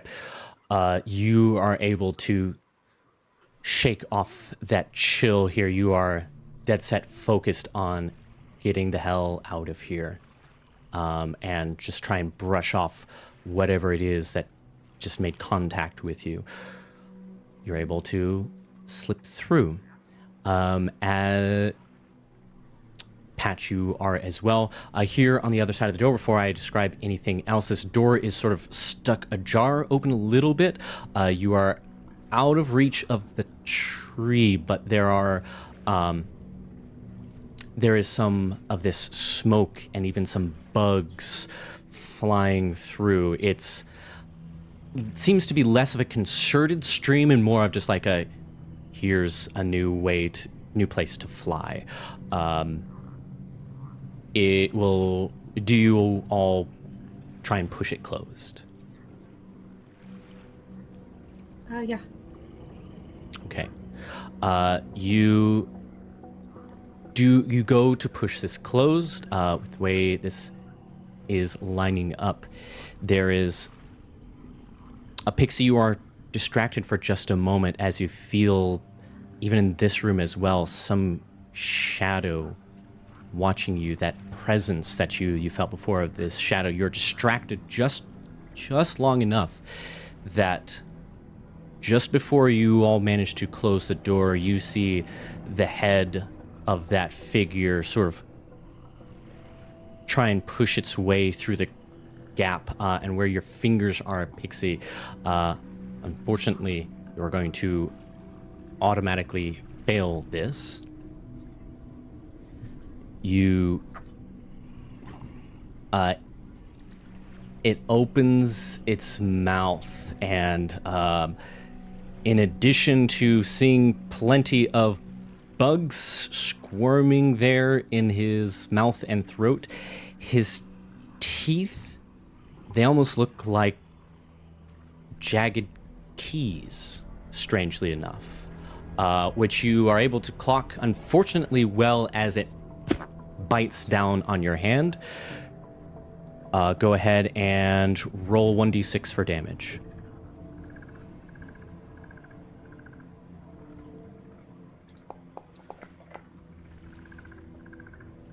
Okay, so that's a 5 minus your rating, which is 5, plus rating of that. This is a rating 3 physical wound.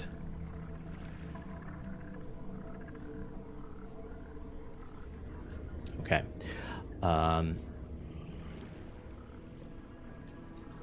Okay, but you do manage to finally shove the door shut. It's not exactly airtight, but thankfully it would seem that trees and bugs alike are not able to make any significant entrance into this room. Before I describe this room, I think looking at the clock here, we're going to take a break here before we describe and look at this new room. But before we handle that, Bo is still mostly covered in bugs. Yeah. Is there anything we have that could just scrape, help him I scrape them off? I have duct tape. Can I like? Lint roll the bugs off? Yeah. Whatever works. If you've got stuff, you can try and sell me on whichever you would, whatever method you would like here. As long as it makes some sense, we can roll with it. I'm doing a lint roller situation. Okay, that works for me. Bo, Patch. I'm spraying. I'm just gonna pull some presumably hairspray or something out of my bag. I don't know. I buy it. You know, and just like start spraying my body that hopefully it'll like, you know, suffocate them or whatever. I don't know. It's what I do to anytime I see a bug in my bathroom. Sure. It works. Yeah. I think I vaguely remember that working, but also like I feel like Bo's got some heavy duty industrial hairspray, so that works for me. Yeah. Patch, how about you? I got grenades and I got 2 speed heal and a med tech bag. I love that Bo doesn't have incendiary bombs. He just does the thing with hairspray and a lighter that you used to like do in high school or whatever. Yes. Yeah. I'll say you're between all. I don't want to belabor this point too hard. What I'm going to say here is, so with all this.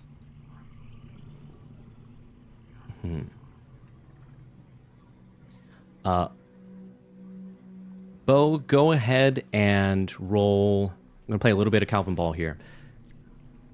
Roll. You still have a bane from these bugs.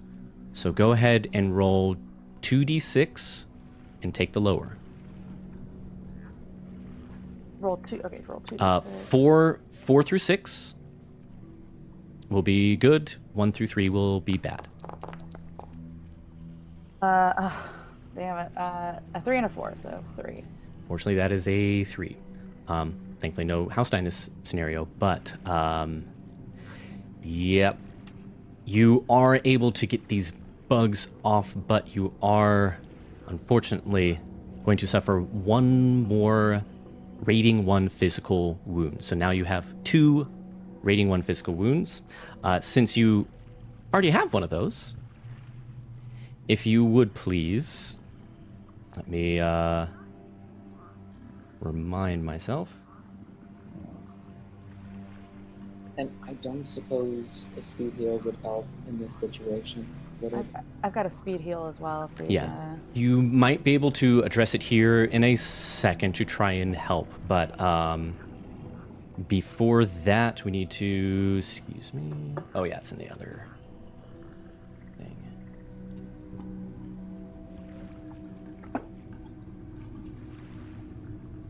So a new one they must roll as it would with any task against the rating of the most grievous wound. Okay, so yes, it is rolled against the rating of the most grievous wound, regardless of when it was sustained. Thankfully, this is just rating 1. You Bane for... Yes. So go ahead and roll. You still have a Bane, unfortunately. So roll 3d6. Take the two lowest. Add your rating. You have to beat an 8. Meet or beat an 8. Okay, so I'm rolling the 3d6. I've got 2 6s and a 4, so that's good. So 6, 4, 10, and then what am I Sweet. adding to it? Your rating. So that is a 15. You handily beat this 8, so you manage to stay conscious. This extra wound does not make you drop unconscious, but yes, and with the 6 here, house is not going to act, thankfully. So you manage to shake off the remainder of the bugs. As you turn to see what this room holds, we're going to go on a break. See y'all back here in a little bit.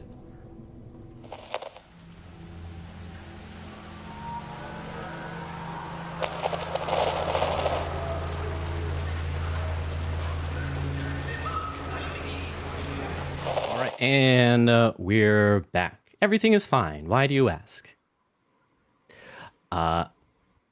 So at this moment, before we deal, no, there was talk of maybe trying to heal some of these wounds or what have you, but before we get to that, let's go ahead and talk about what we see in this room. So what we see in this room, this, if you can even really call it that, is a fairly large space. Maybe it was formerly a room, but it's at a glance difficult to make out what its intended use ever was, because there is broken masonry, smashed furniture, bent and twisted metal, splinters of glass and various broken things here, torn bits of like fabric, curtain, rugs, even some electronics you recognize that just fill this room here. It is mostly rubble and wreckage, and it would seem that, like, kind of in this hollowed out space, most places seem to be impassable because of the rubble and everything, but you do see that there is another door on the far side of the room, although it would seem that the one way through is this somewhat precarious I-beam that is laying across this big hole in the floor. So that is what you see. As far as trying to deal with these wounds, the way that this works is, at least for the moment, it seems like there is nothing actively attacking you anymore, any bugs or trees or anything like that. The way that, like, healing works, you can take a moment to rest. The first time that you do it, it only takes like a minute or so, just a moment to catch your breath. After that, it's going to take like 10 minutes. And then an hour. Like, the more times you try and catch your breath and rest in this house without actually sleeping, is going to take more and more time each time. But here you roll, you can shrug off a wound. You roll 2d6 as you would for any action, add your rating, and if the result is equal to or greater than 7 plus the rating of the wound, basically just roll against the rating of your wound, then you can erase that wound. You're better now. But if you fail, then that wound is going to stick around, and you cannot try again to rest that particular wound for about 24 hours. As, you know, up to my discretion on exactly how long that is in here, given that it's hard to tell time. Is there any way that I'd be able to help either of them? So yes, this is what I will give you here, is that, let me double check. Oh, come on, stupid thing. Healing. Okay, so you do in fact can roll for each wound that you bear. That's what I was double checking, if you just could roll one per rest or any of them. You can roll against each wound. I believe the house die is still in effect. Yes, house die does count for these. So it's up to you about how many wounds that you want to try and heal. Roll against. Yes, Jeff, correct. Penultimate Cyberpunk. Why isn't the chat feed working? That's annoying as usual, but sure, why not? Anyways, I see you, Jeff. He said penultimate Cyberpunk. Hi, Jeff. With the quick heal, I will say if you want to burn a quick heal, it will heal one physical wound that anyone might have, and you can do that without rolling. Obviously, still burned. I have a speed heal. If you want to use your speed heal for Pixie, I've also got this just for situational awareness. I also have rapid detox, which would eliminate any drugs, poisons, intoxicants, or anything. So I don't know how it, if that would be usable in this Darkest House situation. Yeah. Just again, because it's a penultimate game, trying to impede all the things that I purchased. Fully understand. I would say in this particular case, because your physical wound is from bugs, biting and stinging and whatnot, your antitoxin, yes, you can burn that to heal one of your wounds without healing. Pixie, remind me, the wound that you took, was it physical or mental? It was physical. It was physical. My hand. Oh, yes, bit your hand. Yeah. Bit me? Yes, did bite your hand. Cool. Then I will say, like I said, you can roll against these wounds to heal it naturally. Or you can use a quick heal to heal up without rolling. Or you can wait to see if you can naturally heal it, after which you can use the quick heal.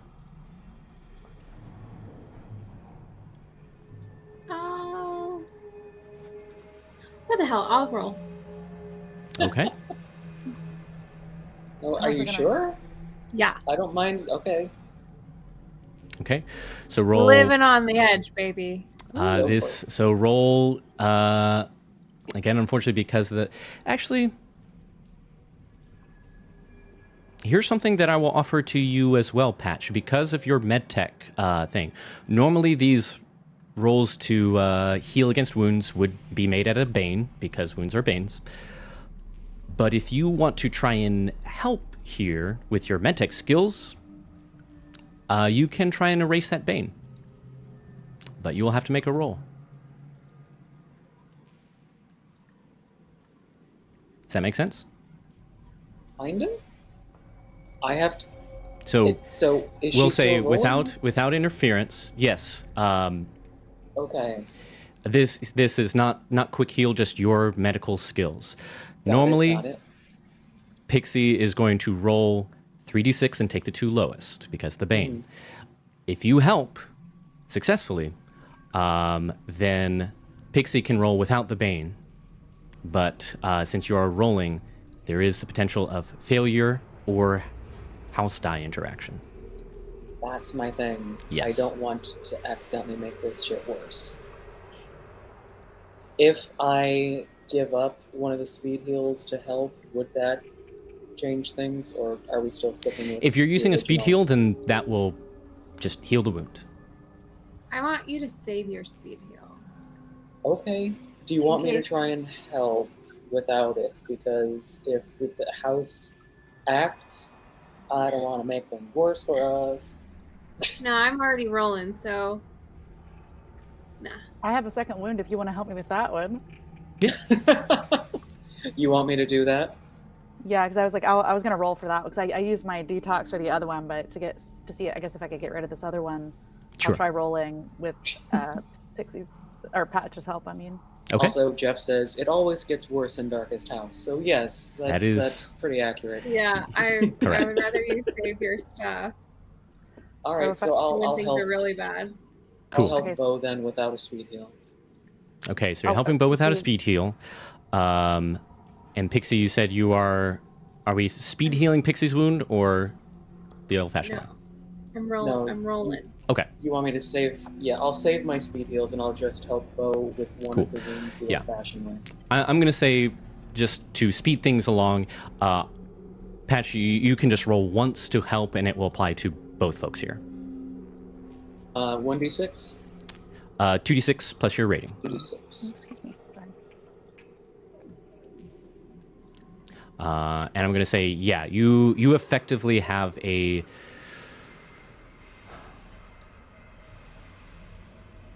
I'm going to give you a +1 on for your rating on this roll. Normally, I would probably do a boon instead, but because you're splitting your attentions between both of them, I'll give you a +1 instead of a boon. So that is... Okay. So that is fantastic. A 15 versus... and the house die does not exceed your dice, so no house act. You do successfully help our two folks here. So... Bo, you said you were taking care of one of the wounds with a detox. That's totally fine. So now each of you may roll against your wound to try and heal it up. No bane, just 2d6 plus your rating.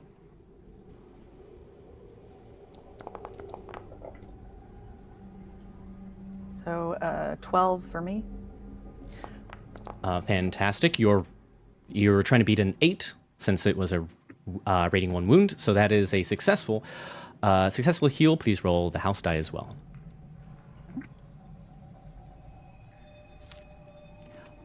Pixie, fantastic. Cool. So that is also, it was a rating 3 wound, I believe, that you received. Yeah. So that is, yep, beats the target 10. You also heal your wound. I rolled a 6 on my You did house roll a die. 6. Pixie, I'm not going to make you roll the house die because it can't be higher than 6. Unfortunately, the good news, all wounds are healed. Bad news is the house axe. Bum, bum, bum. Fuck the house. Man, fuck this house. Shit. Okay. Okay. I don't like that, Jonathan. I don't like that. Okay. right. Okay. I have no idea what you mean. So, you see the path in front of you. It does look as if there is this sort of I-beam that has fallen across this gap. So you feel like you could either, walk, crawl, inch along that to get to the other side where you see another door. Just walk. Gun it. Just We walk don't even across have this to- beam, no problem. Yeah, Yeah. we don't even have to walk across the scary beam. We could just, swing on over. I'll just run across, jump in there. Parkour. Well, that was actually my thought. You two still have the grappling guns. Is there a way Yeah. that you can at least, not even like swing Indiana Jones style, but more like shoot? Like what we did off the ship. Exactly. Although you cut out for me. Sorry. What was your suggestion again? Patch? Oh, I'm sorry. Just to, like Pixie was saying, like we did on the ship. Just stabilize the route. Yeah, we the fire both handrails. grapple guns and then Do we want to yeah, okay, yeah. We're speed run strats here. Okay. Yes, let's do it. Let's try it. I do what want could to go wrong? I do want to, as we're going through these rooms though, I do want to be kind of drawing out either on my phone on an app or something, just kind of keeping tabs of a little map of the house, just so that if we need to, so that we can get back to Opera, and so I can hopefully trace maybe what room is underneath that if we can try to get up in the. Okay. I don't know. I've been playing too much Zelda. I want to use the ascend ability. Or we could have like Jacobot Yeah, I get you. do it. Just because I really like Jacobot. True, yeah. Jacobot, can Yeah. you keep a map of the house? Thanks, bud. Okay. Here to help. I like that. Okay. I don't like that last part, but sure.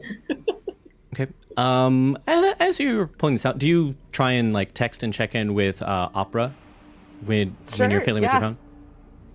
Say like, Okay. hey, so bugs, bad things happened. We are still trying to get you. Hang tight. Okay. You text that, and a moment passes, and then you see the little 3 dots pop up. Text a response, and then an answer pops up on your screen. And when you read it, you swear that you hear his voice reading along with it. And the words seem to get bigger in your vision as you read them. It just simply says, "Why didn't you save me? Why didn't you save me? Why didn't you save me?" I need you to please roll a mental attack defense. So, As you I are ha- shaken to your core, it's almost like he's reaching through the phone, grabbing you by your collar. So yeah, 2d6 plus your rating. Okay. I was thinking I had something. I guess I was thinking of resist torture and drugs but it's cool is more fashion than not keeping a cool head. Let's see. Roll 2d6 plus 5. Double 4s. All right. So 13 total, and then the house die. Mm-hmm. I think I've seen this horror movie before. 3. A 3. So the house does not act, and thankfully you are able to like tear your eyes away and lock the screen here, as you sort of gasp for air again as this seemed to come out of nowhere. You look when you you bring yourself to look at your phone next. The text exchange that you've had with Opera since the tree incident is erased. You do not suffer a wound here in this moment. All right. That did everybody hear that, or was it just in my head? All right, I guess I can ask that. Did you Just- guys hear that? No, just you. Hear what? Cool. Love that. If you heard something, we need to go. I just tried to text Opera, and I heard and saw, and I heard Opera say, "Why didn't you save me?" over and over, very loud. It didn't like it was his voice, but it didn't sound like him. You know, like Opera's not. I mean, he's a bit melodramatic at times, but he doesn't. I think that was the house, but I'm verging on a wicked bad headache, so I don't know, but I feel really bad about leaving Opera back there. But I think we just gotta keep the moving. only way we're gonna help him is to get through. Yeah. All right, let's get those grappling hooks going and try to get across this beam. Okay. Also, what's in the hole underneath the beam? What's in the hole? You cannot see the bottom of it. It seems like it just keeps going down. You see some more rubble. It sort of twists out of sight. Okay, cool. So, or actually, let's see. Yeah, it looks. Yeah, it seems like it twists out of sight, but for the most part, you see a bunch of like jagged rubble down there. You feel like it would probably be bad if you fell.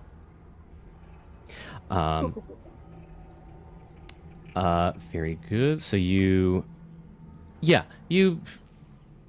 I will say, using your grappling hooks, these cables, you're able to sort of like have an extra handhold making your way across this gap here very carefully. There is this unnerving sort of creaking of this unstable floor as you make your way across, but you do so. Just as the three of you make it to the other side, you got boots on the ground, you start hearing something behind you. And in sort of simultaneously, Bo, you realize this first as you now have spent some time in here, look at the rubble, some of the stuff around here. It sort of hits you like a bolt of lightning that this looks very much like the garden. The neon garden stuff here just completely destroyed and wrecked. And as you realize that, all of you feel this slight rumble here, that the kinds of explosions that have been haunting your memory, your dreams for a while, of the bombardment over and over. And you see sort of these ghostly images of what look like people of the Neon Garden trying to flee from their lives, for their lives, but these echoes, you see the rubble that's falling and crushing them before they can escape. And notably, you see amongst the crowd here, you spot Iris just a moment before bit of rubble flattens her. With this horrific, How dare you? horrific ghostly scene in front of you, I need all of you to please make a defense against a mental attack. I think for roleplay, I feel like Bo would fail this. Like, I don't think Bo would succeed at all. I think it does. Here, I appreciate the honesty I mean, I'll still here. roll. I could roll, but like, Go ahead and roll. Go ahead and take a Bane, because yeah, this I would say rattles you especially. Okay. Still 2 4s. All right. Yep. And don't forget those house die, folks. Sorry. This for the audience. This particular screen does not have the little dice box. That is, well, because the other screen has the game screen. Oh, well, I guess I can do this. One moment. Yeah. There we go. Okay. Also, if I rolled a 6 and the house rolled a 6, does that do anything either way? No. Ties mean nothing. Okay. Okay. I've hidden the thing here just so we can see the dice rolls. So, with these defense rolls, we've got a. You said 13 for Bo. Yes, that's double 4. Double 4 plus that 5. So that is, yep, 13. For Pixie, we've got an 11. Wait, no, excuse me, 16. Yeah, excuse me. Patch has a 16. Pixie has a 10. Patch, house, no act. Pixie, yes, house act. Bo, no house act.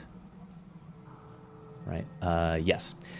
So, here's the thing. Pixie, that is a failure and a house act. If you call upon the house, it will make the difference. Do you fail or do you succeed with a doom? I'll succeed. Okay. Succeed with a doom. Let me add that. Oh, come on, work with me here. OBS, you're being rude. Ah, there it is. Let's add another tally.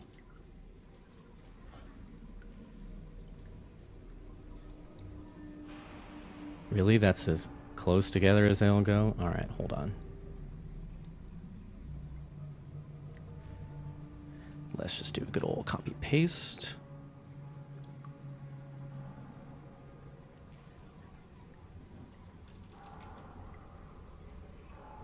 Sorry about this. OBS, please cooperate. There we go.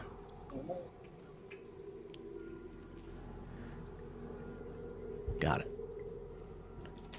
There we go. Apparently with the font here, I tried just to put an extra tally in the same text box, and it's like way far away. So anyways, okay, so that is a success. You're able, all of you are able to tear your eyes away, particularly difficult because, well, I don't think I need to say anything more. Particularly difficult as you see Iris here, but you all turn away and you remind yourselves that this is not real. This is not real. You can see that these images are translucent. This is not real. So you do not suffer any mental wounds here.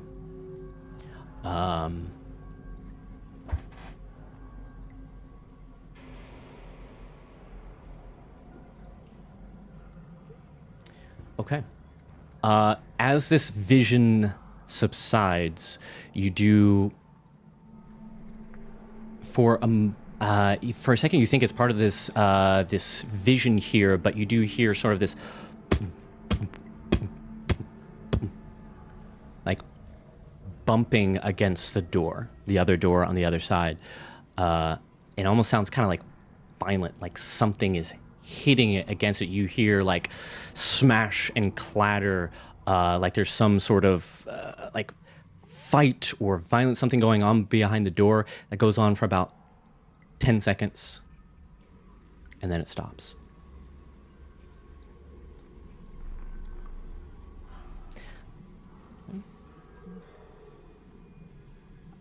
I'm gonna open the door. Bo wants to get the hell out of this room. Wait, is that the door that we were heading towards, or is that a different door? Oh yeah, sorry. I presume it is, yeah, the other door out of here that does not lead back to trees and bugs. Okay, so we were headed in that direction anyway. I just wanted to make sure that Bo wasn't like, what's over here? Oh yeah, no. I'm like, I think Bo's having, even though I failed it, I don't know. I think that would have shaken him up a lot, especially like actually seeing a rock crush Iris would be pretty horrifying, along with a bunch of innocent people. So he just wants to get out of there as fast as possible. He doesn't care what's on the other side. It can't be worse than watching that. Also, I just want to see what happens as Lee. Yes. Okay. I want to poke the bear. All right. Sorry, I was just double checking on something. There we go. Boop. So you go to open this door here. As you shake this off here,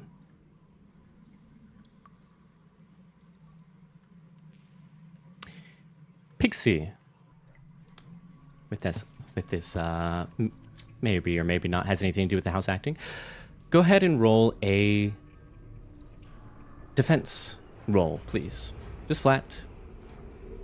Actually, excuse me. This is going to be a bane, in fact. So this is 3d6. Take the two lowest and roll the house die. Ugh. Not great. So that is, take the two lower, so 3 comes out to an 8.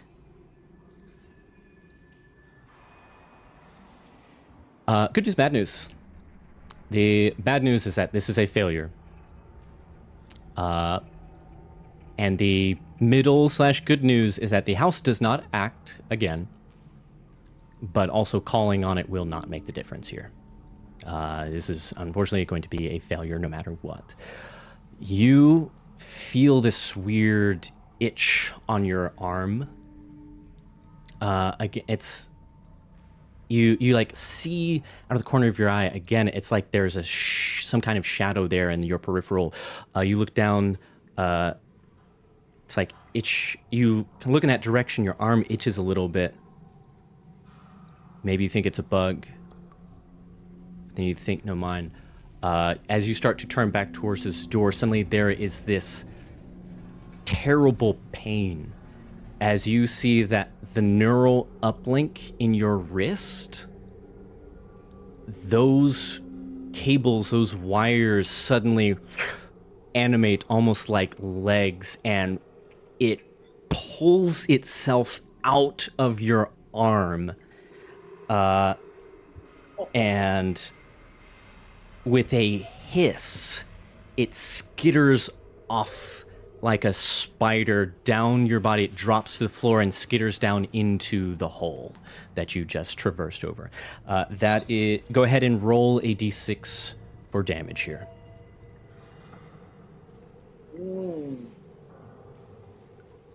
As there is now... Yeah. Sorry, Jeff. Exactly, Jeff. All the notes. 5 minus your rating. That is a rating 4 physical wound, as now there is just part of your forearm here that is just... There's just an open wound there. Do we see this? Oh, yeah. So Pixie, is now the time for one of those speed heals? Yeah, maybe. Yeah. No. Yeah. Okay. Okay. You okay there? No. Yeah. No. Doesn't. Okay. Yeah. I'm gonna burn one of my speed heals. Okay. Mark off that speed heal. Pixie, you're able to, get the speed heal in, get a little bit of a gauze here, just like a bandage, wrap it up, and it's still a little bit tender as this new skin and... I mean, it's like skin and like various bits of like muscle and tendons, like anything that was like damaged or just ripped out along the way knits itself together. And you are... no wound here. But my neural uplink is gone. Yes. Great. I can't help with that. Sorry. I feel so naked. Okay. Moving things along here. Ooh, boy. All right. We still got time. I should not say the words "we still have time" out loud because that's a lie. Let's sit in this room and discover every little piece about it. Veto. And Bo already said that they opened the door, so you open the door, and on the other side... Sorry, a little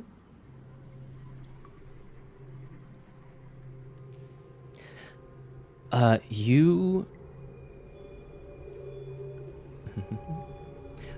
You see what looks like wait, is this... Yeah, this is the one. You open it. It looks like there's some sort of wake in here.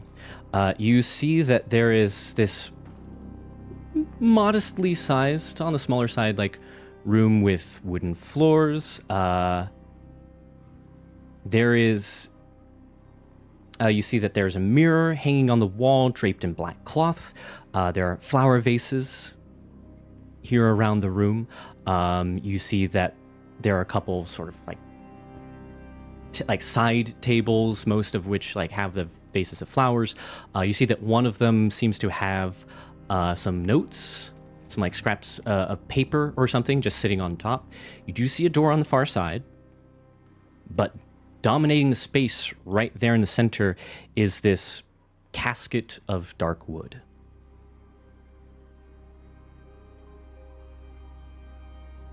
What do you do? You said there's... Where's the paper? There are... I'll share the image here in a moment. There is... From what you can see, there are like two bigger notable side tables, one on the left side, one on the right side. There's a door directly on the other side of the room from you. The table on the left seems to have some paper sitting on top.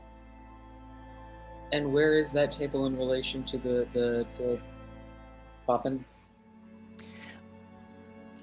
It is caskets in the center. This one is kind of, from your perspective, back left. Okay. And the door is directly Yes, behind? directly in front of you. I'm sorry, but directly behind the casket from our POV.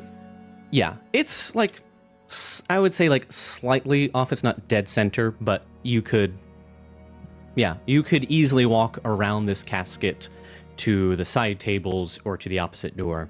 Like, there's enough room in here.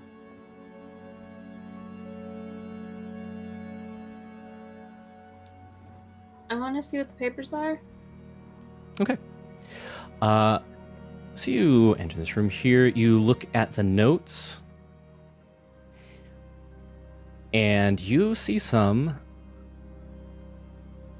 trying to remember which ones you came across.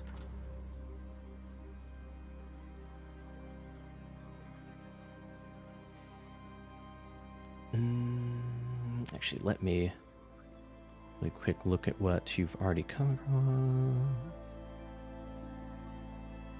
Yeah. It takes you a second, but you do recognize this handwriting, and it's the same handwriting that was on the back door note that said, "Don't answer the door." And I will go ahead and share this in the group chat. I'll also copy the text. There's a fair amount of text here, but what I'm going to do is...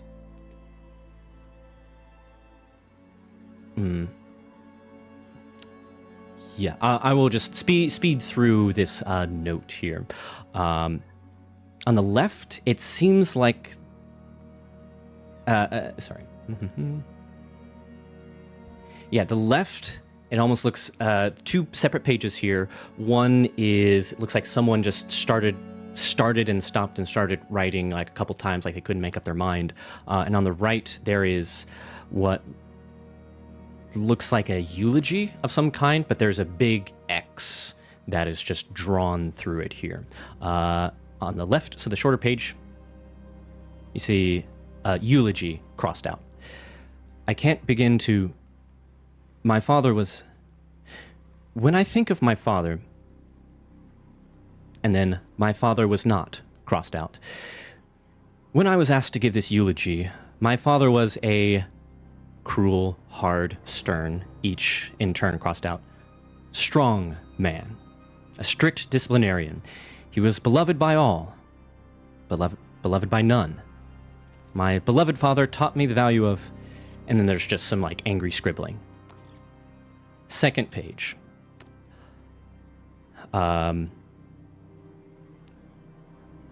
The dark brooding of my father haunts me to this day. Becoming a man under his hateful, tortured gaze was difficult, like living in a nation in the grip of an aging tyrant. He shaped what my brother became, and my sister, and obviously me. His presence and his actions explain much of my mother, but not all. It serves little purpose to hate or fear someone who is dead, and yet...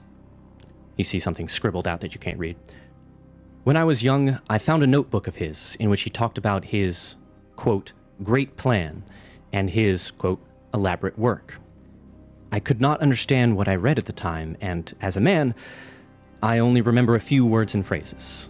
Hunger, destiny, key of all flesh. But what I remember most clearly is the phrase, it wears a human face. And there was something about the cellar. When I asked him about it, God, why did I do that? I was young and didn't understand. He bellowed, quote, do not interfere with the great work. It is more important than you or I, end quote. There was probably more and probably violence, but I don't remember. Just the suggestion of my unimportance and it wears a human face. He would disappear for days at a time. Those times were welcome, and I stopped asking Mother where he had gone or how long before he got back. She never really answered anyway. and when he would return, he acted as if he'd never left. I didn't understand as a child, but now, as a man, perhaps I do. A little. This was his house, after all. I will walk these dark, lonely halls with certainty that his dreadful gaze is always upon me. He always stands just behind and above my shoulder. I can't do this. And everything except I can't do this has a big X through it. As you're reading this note, as you finish reading this note, sort of coming to focus, all of you see this, is this eerie, translucent processional of what look to be mourners, slowly entering this room, passing by the casket, each pausing for a minute to gaze at the coffin as though they can see the figure within, like an open casket, even though the lid is definitely closed.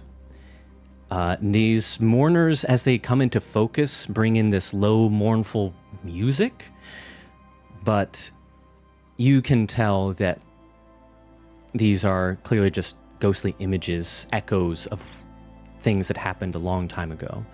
Most of the mourners are older people, but a few are middle-aged or a little bit younger. They do not seem to interact with you in any way. They don't notice you, nothing. So I'm going to pop this image into the stream now that they have arrived, and I'm going to drop this into the group chat so you can see now the room a little bit more properly. That is what you see. What do you do? I'm not sure we should interrupt these people in their time of mourning. I think we should probably just tiptoe on out of here. Yeah. Let's said something about the cellar, and then I don't know. What was it about the key to human flesh, or the key of? The key of all flesh.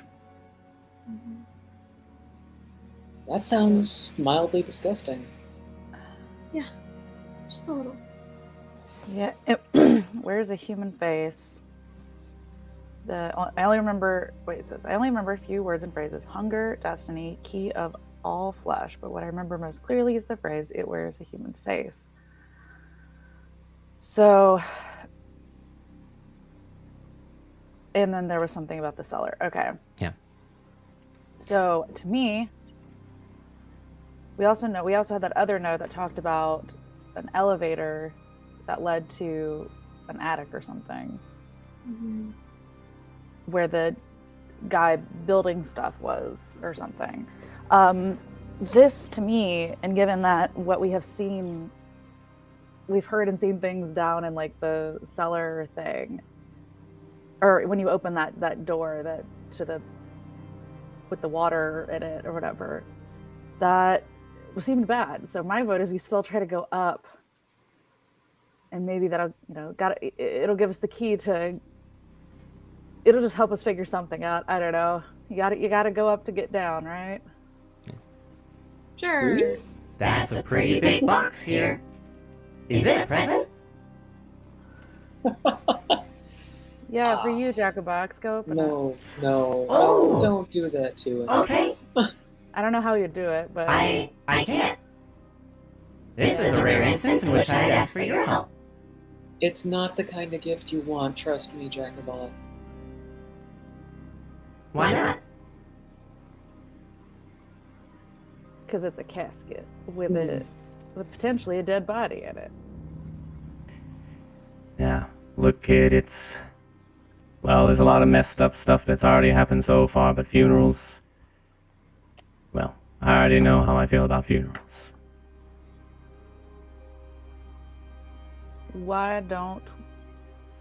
I mean, there's nothing in the way of us currently, like... Correct. To the door? Yeah, you, like, inevitably, there's a number of mourners in here, so you inevitably, like, kind of brush up, make contact, and though it's you get like a sort of weird sensation on your skin, not painful, just a little bit odd, uncomfortable, but seems like these apparitions are not substantial. I say, yeah, let's. Well, Lee wants to look in the box, but Bo does not. So. Q.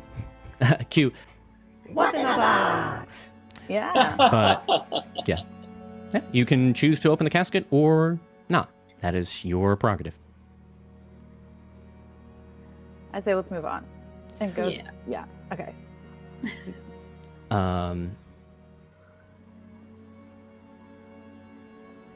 You get a you do get a ping, a text from the gardener. It says, Hey, how did that tree go?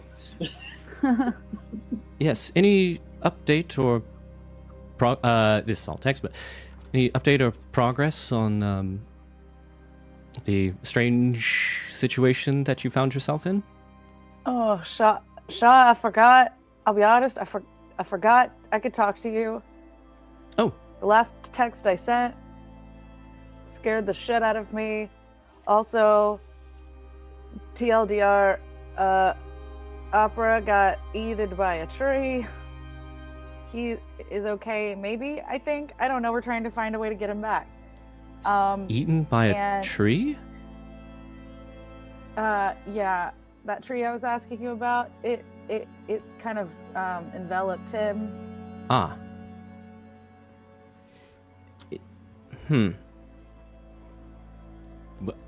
That's a lot. Uh-huh. Is there any way to get him back? Where are you now? We're working on it. We're in a room now, and there's a bunch of ghost mourners. And a big casket. So, just a totally normal, everyday situation. Smiley. Wait, smiley face with the sweat. Is the casket made of wood? Is the casket made of wood? Yes. Yes. Okay. And Opera got eaten by a tree, also made of wood, yes? I certainly don't know everything that you're involved in right now, but it seems like things aren't exactly functioning normally based on what you've described, so might be worth a shot. Your call, of course. Does it look like the wood from the tree that we saw earlier?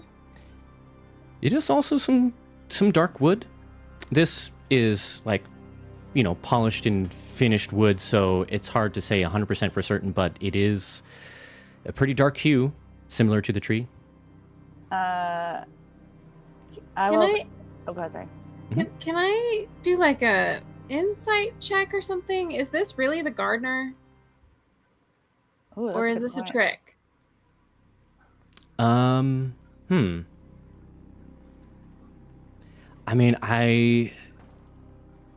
Yes, this in normal circumstances it would be like possibly an insight roll, but via text it's just really hard to get a read on that. Like maybe if you called him, you might be able to tell, but with a text, I think there's just really not enough to go on. To trace the call, basically. But I'm gonna trust him. The only other thing I was gonna say was, I'm gonna try calling Opera's agent. Okay, so you try and call Opera's agent. It is suddenly on speakerphone so that everybody can hear this, as once again you hear a "Why didn't you save me? Why didn't you save me?"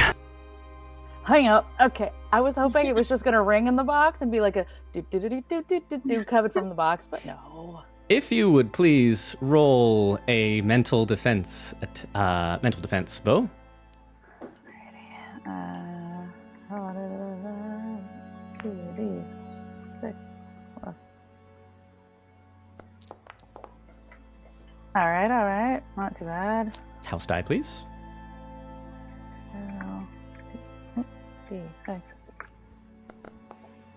All right. Okay. It is a 14. Thankfully, you are shocked again. This time, it's not just like a feeling of hearing it. Like, you are hearing it once again. As you sort of hold it up on speakerphone, it's almost like your own agent lunges at you, like a drowned person latching onto anything that might save their life. But you are quick enough to hang it up and again shake it off. That can't be Opera. That was not Opera. So no house, no wound. Maybe stop trying to call Opera. Just an idea. I didn't think it would. I don't know. I mean, Hey, it was a good idea. I'll give you that. Maybe not do it again. yeah, no, I won't. But also, I'm gonna train my shotgun at the casket. Mhm. Does anyone want to give it a shot? I mean, you know what I mean. Are the ghosts responding to us? Are the ghosts aware that we're here? No.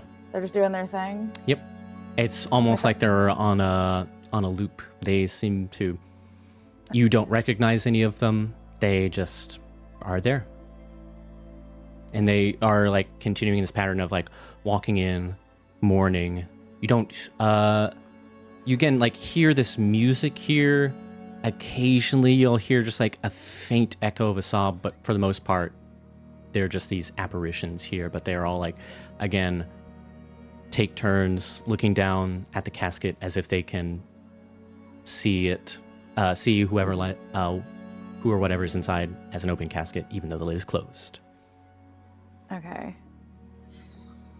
I'm thinking they might try to attack us if we try to open the casket, but let's open the casket. Okay. Let's do it.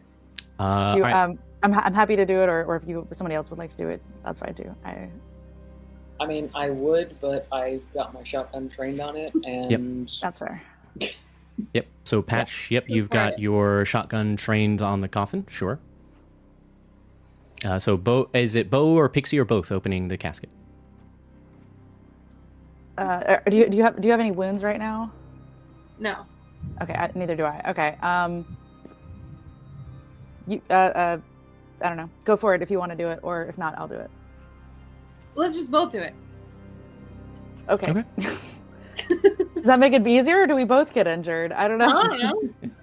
We'll find out. You'll find out. So there's, like in traditional casket fashion, this like hinged two-part lid. You creak open the, head part of the lid there at the kind of the top. And inside you see this corpse in repose. And you see Pixie inside this coffin here, lying in state.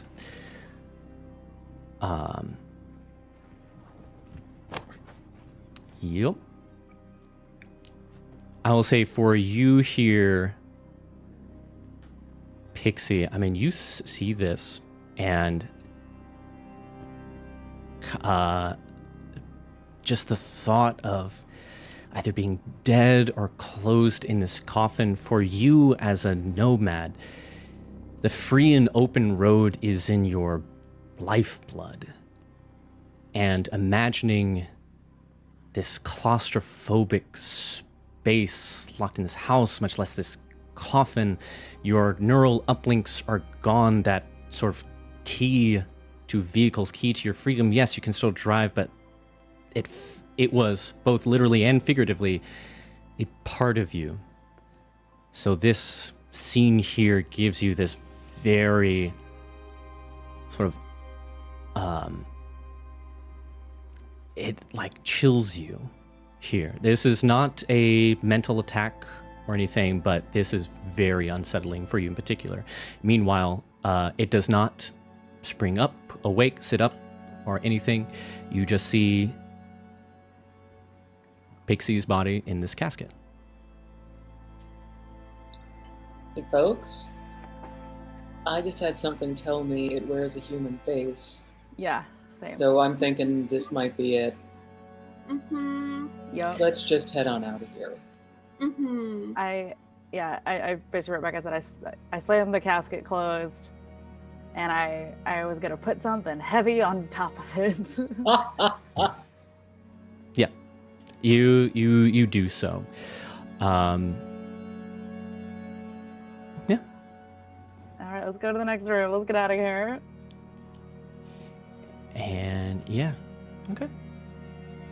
I will say I look damn good in death, though. I mean, girl, yeah, you look good all the time, but like you look so relaxed. Makeup on point. Still a little unsettling, though. Oh yeah, totally. Actually, I'll go ahead and message this privately. Don't mind me. Do you want to know wrong. where the house got the dress you were wearing? That was gorgeous. Great deathbed dress. Not really my style, but, you know. I mean, hey, like, silver lining. Now you know what you look like in that kind of style. You could, like, introduce a new style, new vibe. It's very true. You know, play around with it a little bit. Mm-hmm. Yeah. Don't let all the dead people have all the fun. Well, fake dead people, whatever this is. Fake dead people. How often do you attend your own funeral? True. I don't recommend it. Yeah, no. Okay. So you said you're going for the door? Yes. Okay. You open this door here, and one moment. We're going to go back to Shoop. Where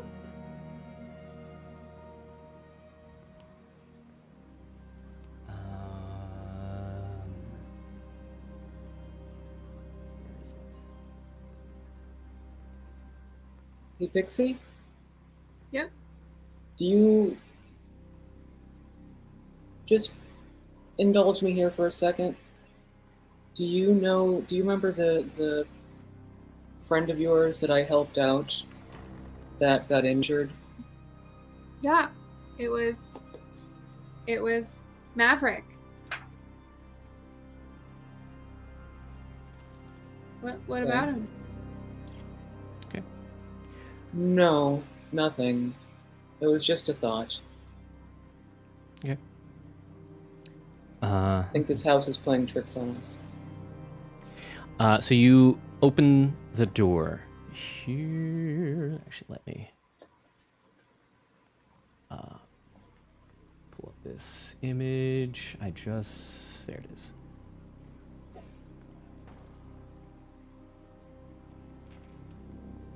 And inside is at first glance, what seems like a pretty lovely tea room of some sort.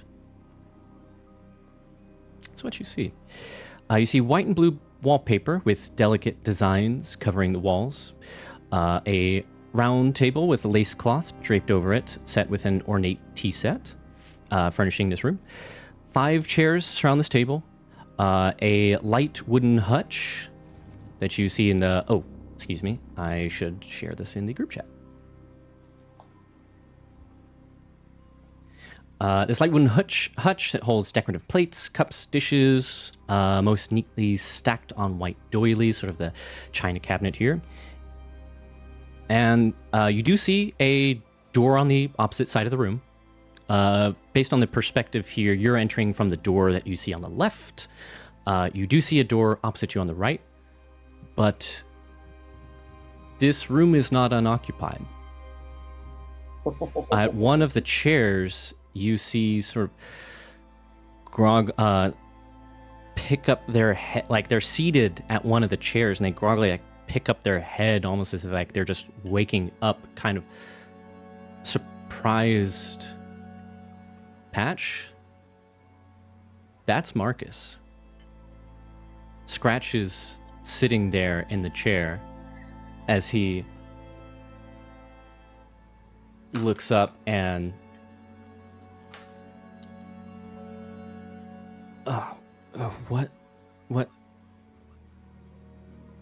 what the hell is this?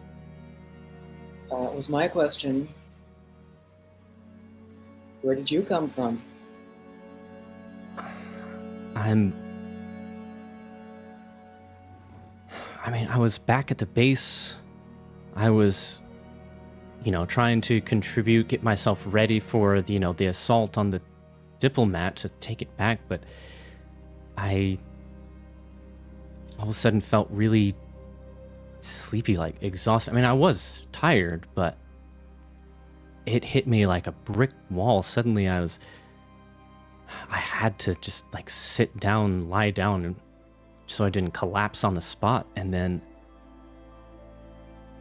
I feel like I remember like being dragged or something pulling me by my feet. I thought it was a dream. And then I was here. Which, yeah. What? Where is here? Yeah, is he like where... look? Yeah, because again, this setting, several centuries and socioeconomic strata separated from your usual surroundings.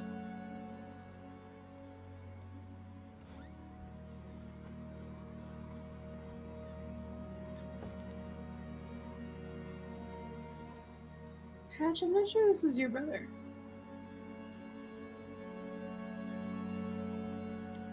Excuse me? I have no words right now either way. Marcus, what the fuck? Again, that's what I'm saying here is like, what the fuck is going on?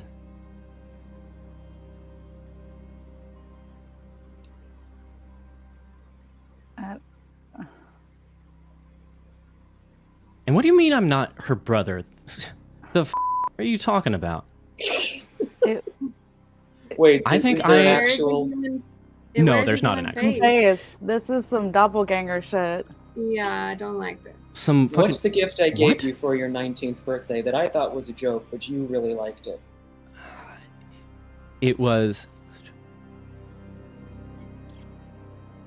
Well, out of character, is this something that he would know or not? Yeah, this is something that he would know. If you, Angela, have an idea of what this thing is, you can tell me. Otherwise, I'm about to make something up. It would have been a trick question, because he would have been missing for his birthday, and I found him in jail. Oh. Good. Gotcha. In that case, then his response is, I don't know, does bail count as a birthday present? I just give Pixie a sidelong glance. I feel like if you know the answer, whatever that is going to know the answer. Oh, good point. I've had a voice telling me that you're not who you say you are. And you... Me? And you're going to believe a voice over me? I don't know what to fucking believe right now, okay? Pixie seems authentic. I mean, you seem authentic, but then you just woke up at a tea table. Yeah. Is that what... Oh, shit, that is what this is. Yeah. I don't know, like, what sort of fairy tale, like, children's story books that you're reading about that have, like, doppelgangers and shit, but that stuff doesn't exist anymore.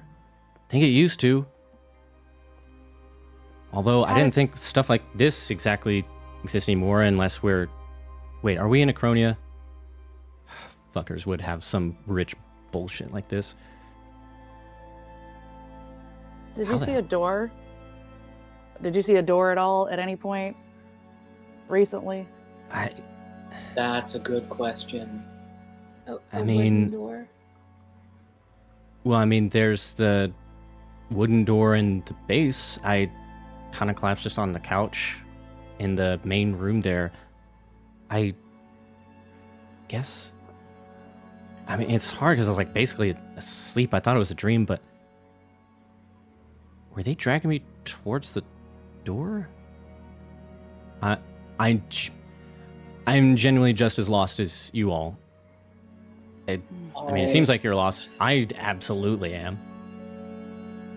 Oh, Oh. I want to take him with us. I don't know. I don't know if it's him or not, but if it is, I can't leave him here. I need to do something real fast just because of look, I'm sorry if you're actually who you say you are, but I do need to just feel your shoulder very quickly. Do I have your consent to do that? Sure. And I do the same thing I Those did to good people. I did it to whatever I did to the bug guy, and I just kind of go like Sure. squish, squish, squish, You squish around, no movement beneath the skin or anything. It feels like a regular shoulder. Okay, he doesn't appear to be made of bugs, so that is a good start. Yeah, that's What? a thing here too. Yeah. But- Now you know why I don't know what's real around here. Okay. I get that you seem to not be sure who I am. I'm starting to feel the same way. If you're talking about being made of bugs, like what? We've Kinda- been through some shit. Looks suspiciously at Bo and Pixie, and you see, like, not as much, but Patch, you do see, you know Marcus pretty well. There is like there's a hint of suspicion as he looks at you as well, but a little less so.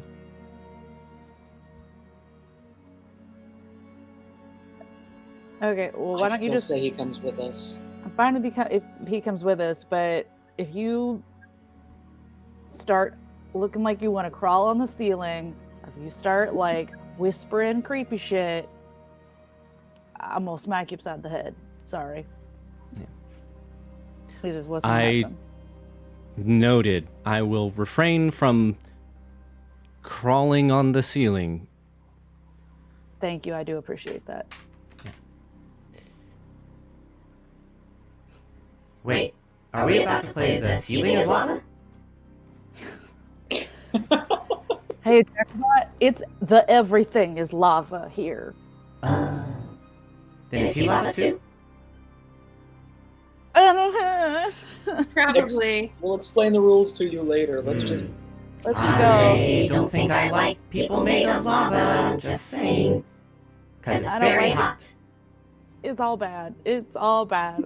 Let's go. Let's go. Yeah, I think you're right about one thing. It's all bad. Okay. So you're taking him with you? Guess so. Yeah, I mean, I'm gonna ask that Marcus at least stay in front of us, both so we can keep an eye on him and also to make sure that nobody prematurely kills somebody else. Either way. Sorry, say that one more time.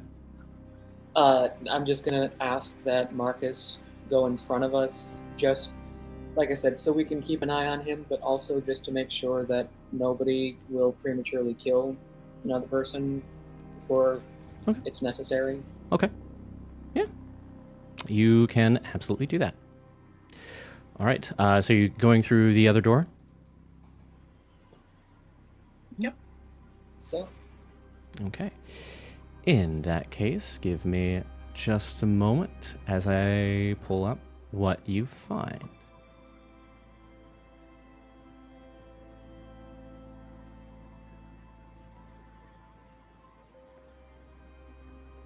I may or may not be playing a little bit of Calvin Ball with these rooms. In either case... Or maybe this is the way things are meant to be. Who's to say? I'm going to go this way. Yeah, there we go. Oh, that's there.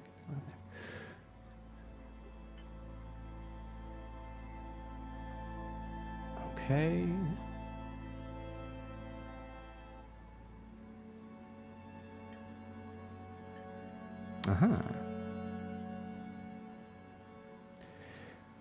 So as you open the door, what you see in front of you is what looks like, I think the only one who might be familiar with the concept, maybe you read something along these lines when you were trying to construct a good space for the neon garden or what have you. You see, oh, sorry, that's wrong. So I'm juggling. So I've got, also have things pulled up on my laptop, so to try and reduce the strain on my desktop a little bit more and not have us crash like last week.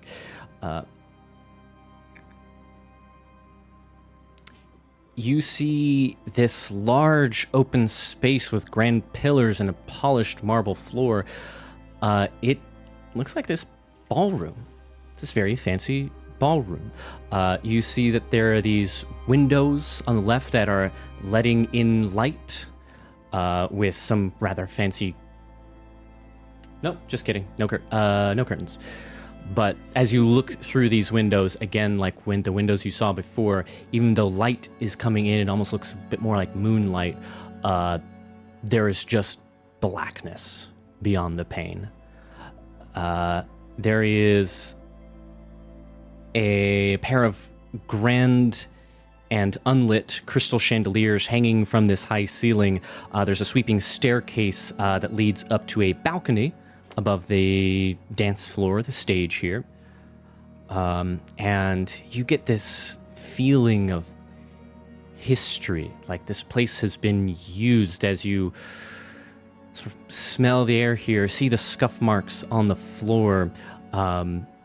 This looks like a used yet abandoned ballroom. The feeling of romance, broken hearts, fun, lust, love, betrayal, as well as a slight odor of alcohol and a little bit of stale sweat from the dancing that presumably took place here.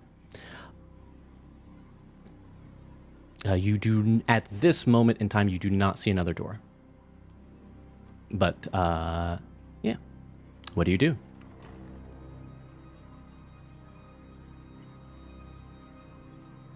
Do we go up? Yeah, let's go up and see what's going on up there. Okay. That's my vote anyway. I got it. As you...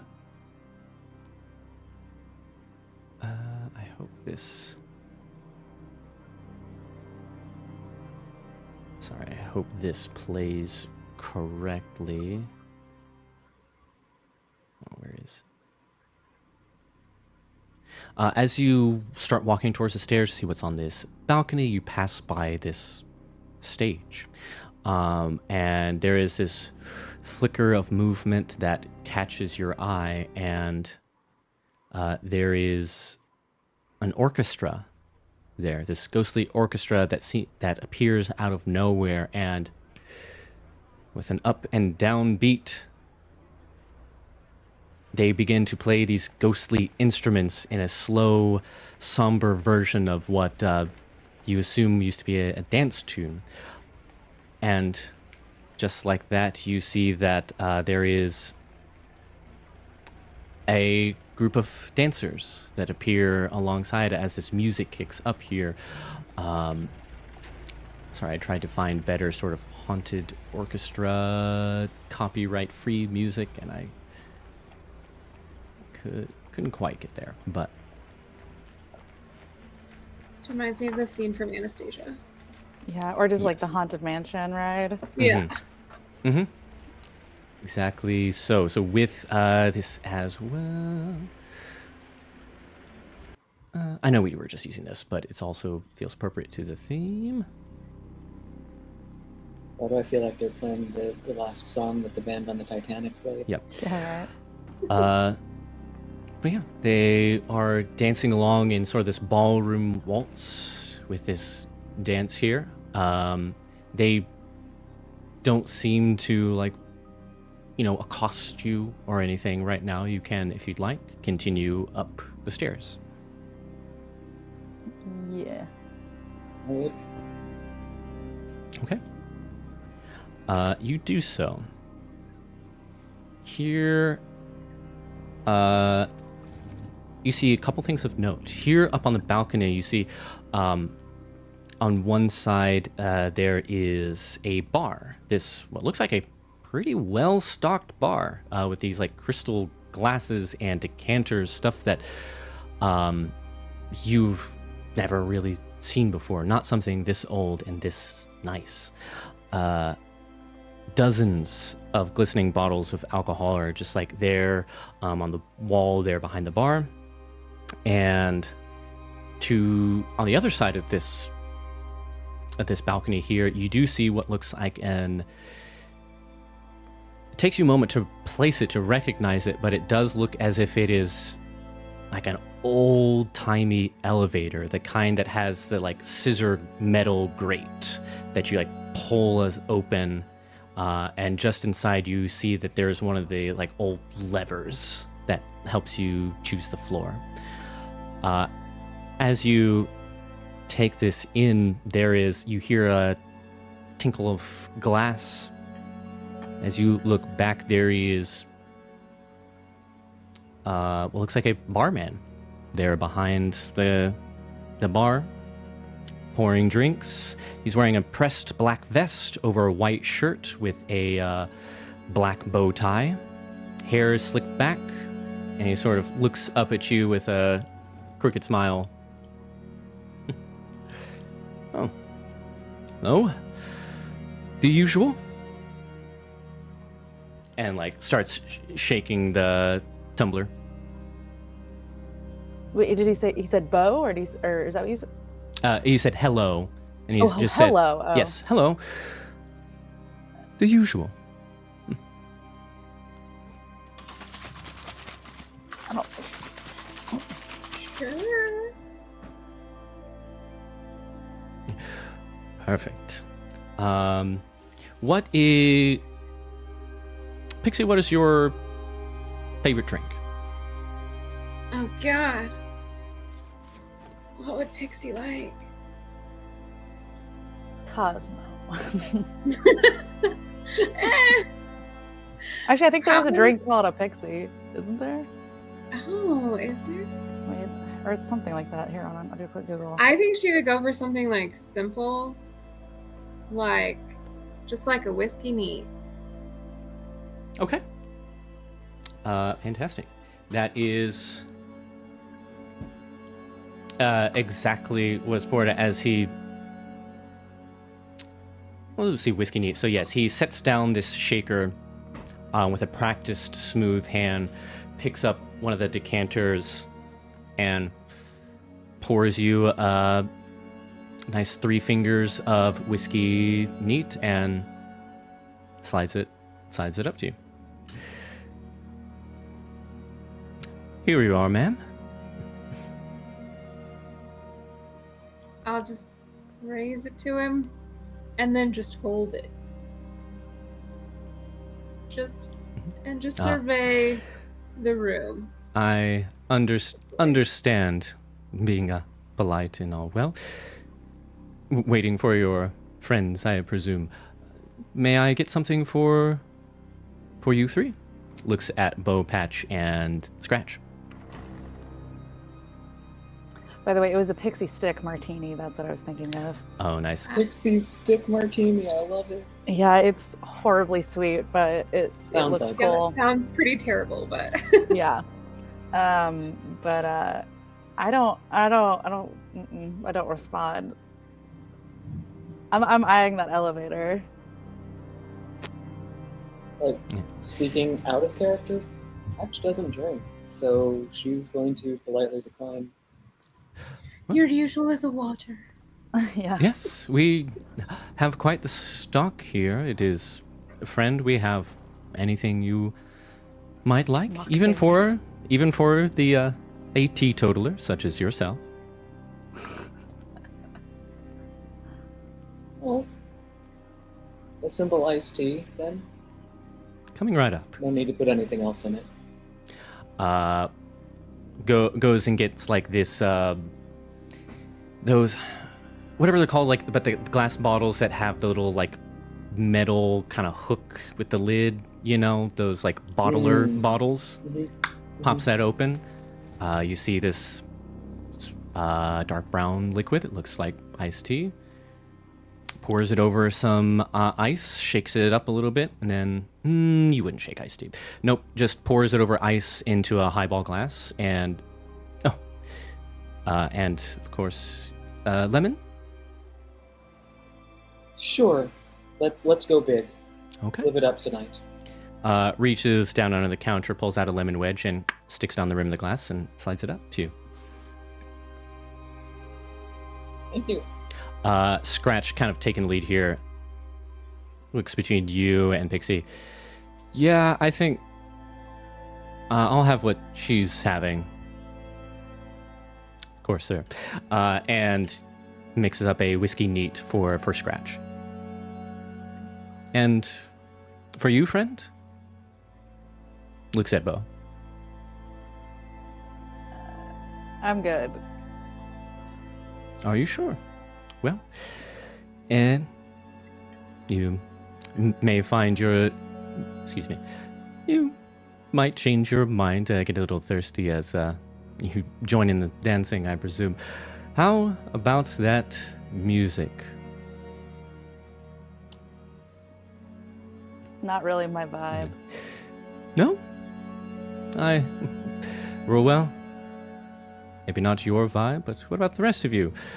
Reminds you of your youth, I bet. Are you insinuating something? I think he just called you Oh. old. Not at all. Pardon me if I've Not that old. overstepped my bounds here. I might have inadvertently been a bit rude. I apologize. What year is it? Yeah, I didn't catch your name. It's really not important. I'm just here to serve. Everyone's important to me. I appreciate the gesture. I'm just simply glad to be part of a fine evening such as this. Which I I have presume a you're policy that enjoying I it? can't drink drinks from nameless men. It's a good Well, one. how about a friend? If I might be so bold. I don't think we know each other well enough for that yet. Very well. Well, if you feel like talking, perhaps getting to know each other a little bit better, we certainly can. Friend, Yes. can you tell us a little bit about this party? Why are people here? Why are they dancing? Ah.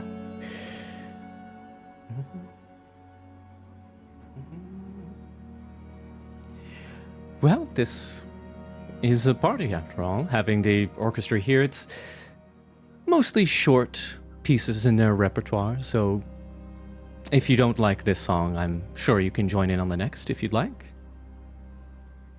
Well, but most dances normally have some reason, something to celebrate, Ah. commemorate. Sure. Is it not enough to celebrate each other, ourselves, life, enjoying life as it is? That's, as I understand it, how parties usually operate. Would have thought Doesn't that. seem like the people here are alive, though. Well, that is an awfully bold thing to say. They are simply enjoying themselves. I think that if you maybe relaxed a little bit, sip the drink, then, well, if you don't think that this dancing group is alive, maybe you can show them how it's done. He's a smooth talker, I'll give him that. Sure is. But if you're still working up the courage to dance, then we have plenty of refreshments here. Where does the elevator go? There? Oh, elsewhere in the house, as elevators normally do, but I can't imagine why you would want to leave here. You have everything you need here. I don't have everything I need. You still haven't told me your name. I, again, apologize for my rudeness. I simply think that, well, the music is good, the drinks are free, and, if I might say so, also quite good. At least I put my heart into them, so yes, that is, yeah, at least in my view, all bases covered. Well, everyone here does seem to be enjoying themselves. Do you mind if I ask how long they've been enjoying themselves?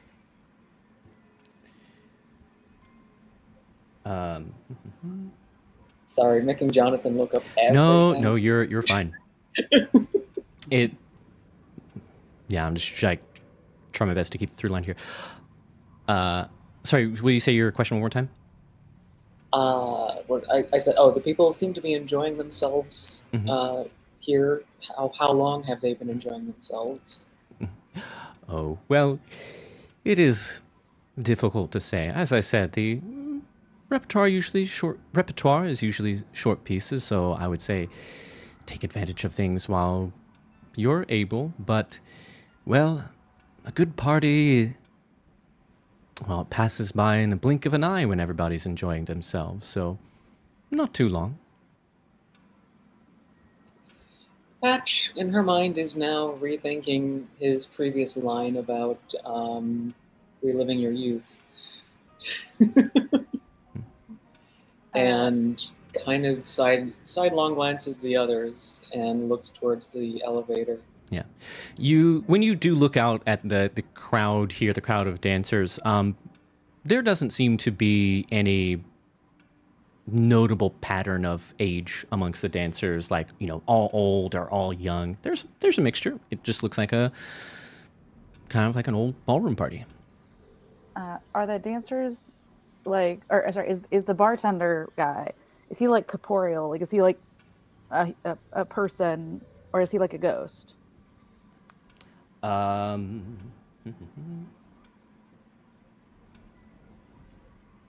same question for the dancers. Yeah. I was going to ask about the period dress.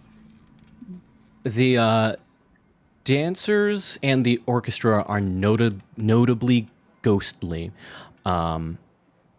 It's kind of hard to tell with the barman up here. He doesn't necessarily look like fully solid.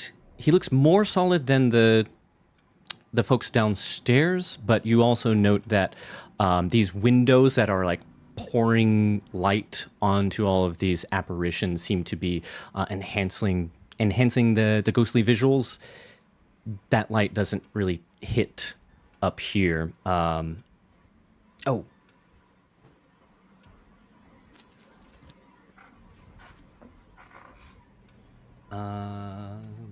Just kidding. They all try to kill you. Yeah.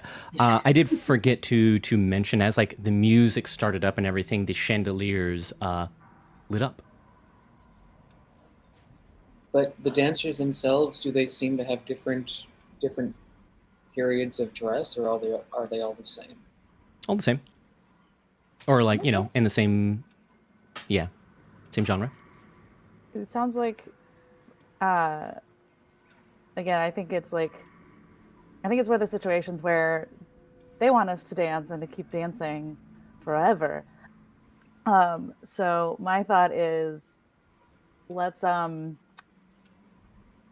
stay wallflowers for now and let's go see what's on that elevator.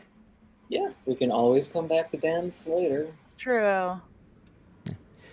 I'm gonna put my drink on the bar and just say, I'll be back for that when you decide to tell me who you are.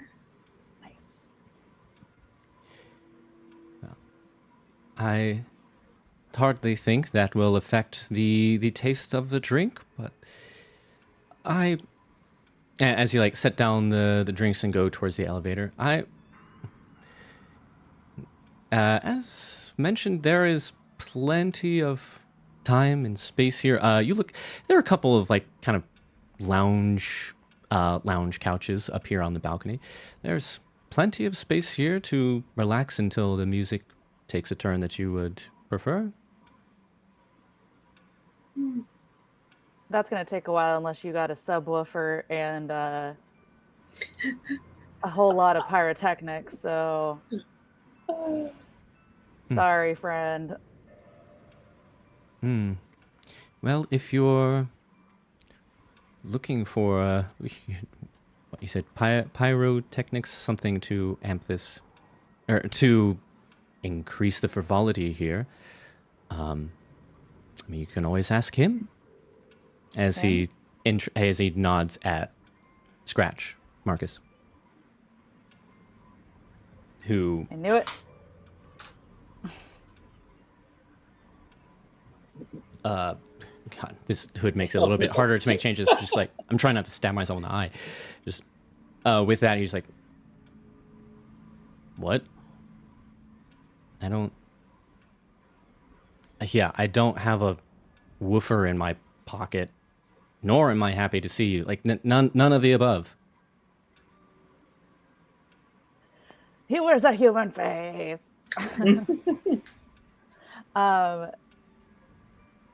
Why did you say ask him? To the bartender, ask him that. Well, I'm not trying to instigate anything, but as he sort of like leans a little bit forward, I think that he simply knows more than he is letting on. No, sir. You don't get to do that. You don't get to do that. Do what? I'm sorry, sir, if I've said something to upset you. You're like dropping hints and stuff. Like speak plainly. Like shit or get off the pot. Like what are you insinuating here, my man? Well, What would he know?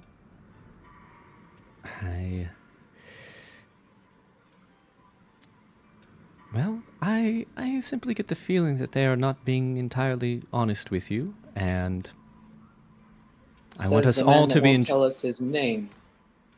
Well, that hardly has any bearing on the scenario. I think that one not being completely forward with everything that they know, that is an entirely different matter. Is Marcus reacting the way that Patch would expect him to? How would you expect Marcus to react?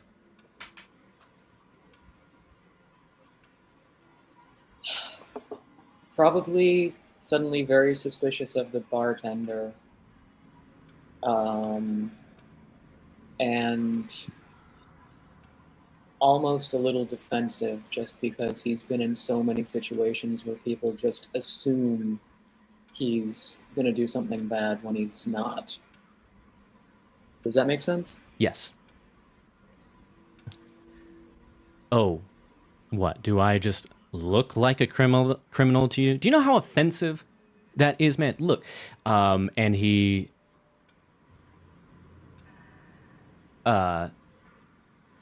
like goes to take a sip of the drink just sort of reflexively, but then wait, no, this shit's from you. I don't know.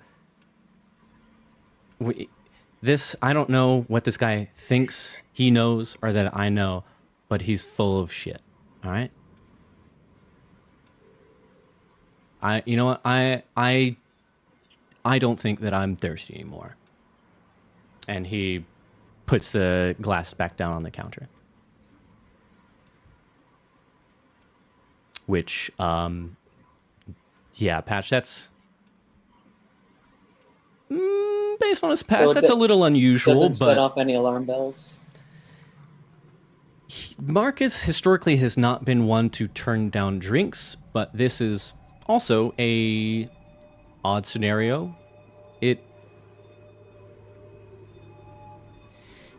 It is unusual, but it could also make sense. So yeah, I've never known your brother to turn down a drink. Yeah, but turn down a drink from someone that won't tell us their name and is insinuating that he might, like, betray us. I'd probably turn down that drink too. How long has Marcus been like on his new leaf turn, I guess? Like, when did he start acting? Are you asking Patch or asking Jonathan? I guess both. Well, okay, I guess here's what this might be totally off the rail. I don't know, but I'm starting to wonder now if maybe Marcus found the house before any of us, and Marcus has been here the whole time, and Marcus got, like, this is real Marcus, and the Marcus that we've been talking to up until now has been a fake Marcus. Are we talking skinwalker shit? I'm thinking, like, you know, us, like, kind of, you know, with the mom. Okay, unless Jonathan has other plans, as far as I know, he only turned this new leaf when he joined up with the Emissaries of Tomorrow, which That is correct. kind of worrisome, but yeah. Yeah, So, I was like, that would be like a lot of pre-planning, like way back. But it would have just a thought I had. I was like, I wonder. But yes, But we and have as seen people come back from the dead. yeah, and as he, you're kind of discussing a little bit. He, once again leans forward. Look, not trying to instigate anything, but I don't know if you know him to turn down a drink. I know I don't. how would why you would know? you just met him? Oh, who said that? Have you met him before? I'm familiar with, well, all of my regular patrons.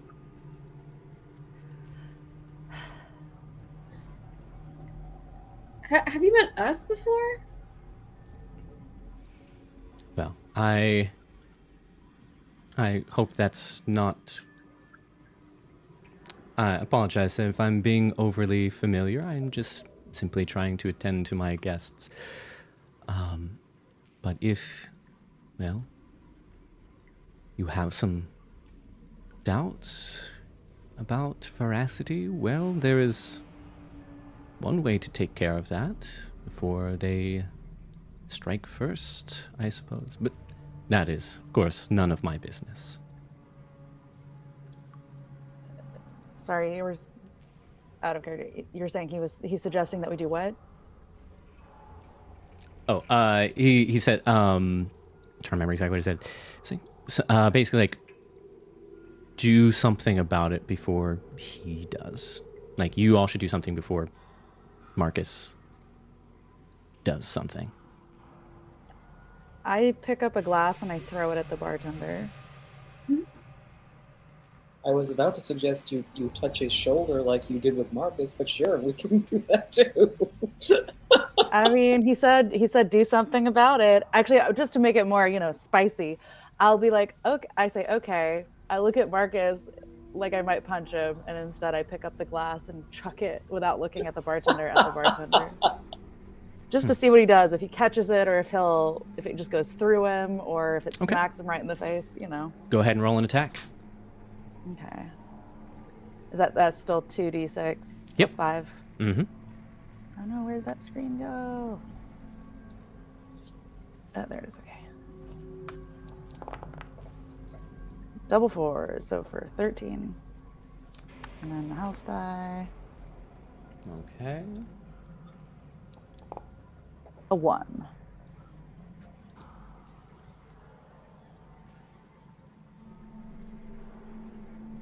I'm getting very like robot bartender vibes from that Jennifer Lawrence and Chris Pratt movie in space. Oh, you I know? did not see that one. Okay. I was So that- thinking The Shining. Oh So yeah, that- that too. Yeah. Oh yeah, Shining. Yeah, that's even better. I think that's what that was based on, anyways. Or like that bartender kind of character. Oh, Passengers. Thank you, Jeff. I mean, Yes. there may or may not be a Shining vibe here. So with a 13, no house action.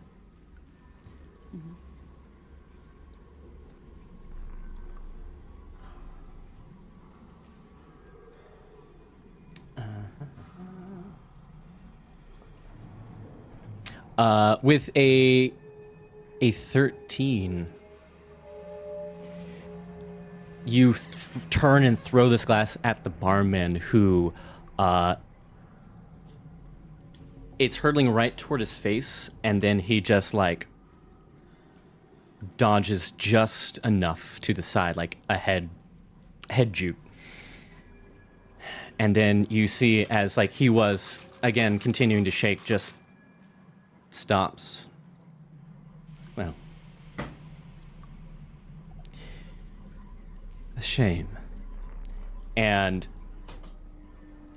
this sort of what looked like sort of a ghostly shine, you see this glamour over his skin melt away, becoming all too real, solid, gray, desiccated skin, this gangly corpse-like figure, and instantly its mouth opens far too wide as this massive golden centipede, about as big as your arm, comes lurching out of his mouth, and you also see one wrapped around his arm, and you see more inside this figure now with this glamour revealed. You see sort of like these open holes in this, what looks like, another corpse being piloted here. You see more enormous antennae of these centipedes just sort of poking out of these various orifices and holes. It looks like... Why is everyone made of bugs? this. No, what is with this guy? Nope, don't. Where is... So, quick question, because I was away for like 15 seconds. Is this the bartender or Marcus? This is the bartender. I'm sorry. I threw the bartender. Oh, got it. Okay. Yep. Just this monstrous thing just sort of lunges out at you with a...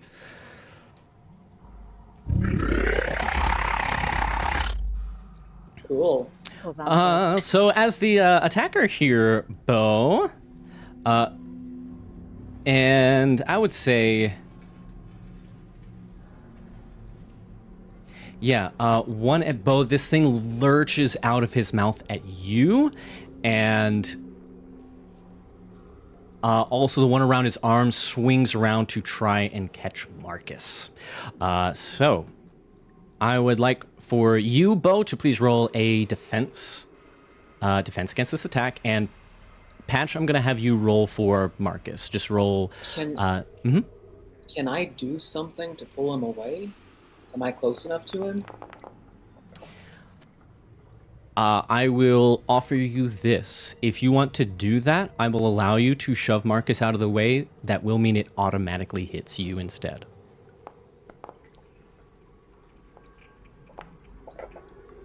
Sorry. Yeah. I'll do it. Okay. Ignore my second house roll. The house roll was the 5. Yep. No worries. So that is a house roll of 5, but luckily for you, that 5 in your action roll does mean that the house does not act. However, let me look at the race. So 13. Here's what I will say, Bo. That 13 is a failure, but you may call upon the house to turn that into a success if you would prefer. And accept a doom. Sure, I'll take a doom. Okay.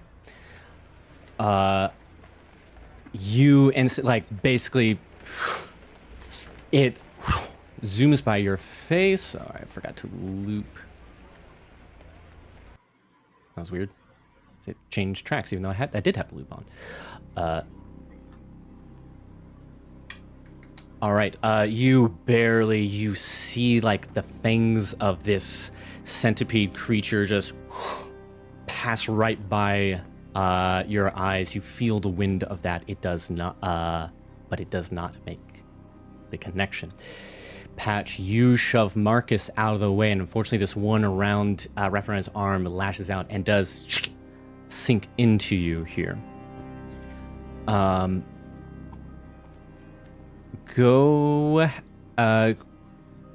need 2 things from you here, Patch. 1, go ahead and roll damage. So that's 1d6. And what is Patch's usual vice? You said that Patch is a teetotaler, which is fine, but what is Patch's vice?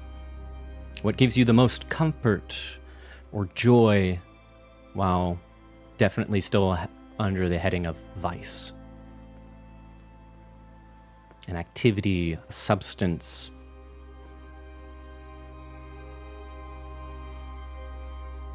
Well, okay, hang on. Let me do the 1d6 first. Okay. So that's 2.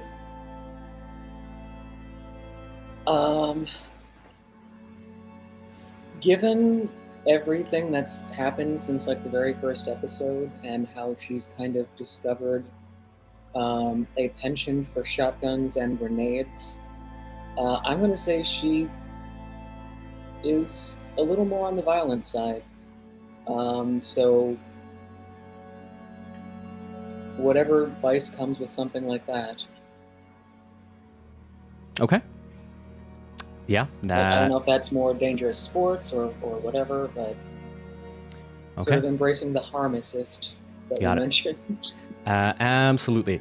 So here I see, so we've got 1d6, so that's a 2 there for damage. That is a level 4 physical wound. And I need you to also defend. You will not get a Bane for this because this is more of a mental effect, but I need 1 more defense roll from you here, Patch. 2d6 plus 5. And a house. And yes, I do see the clock, folks. I am nearly there.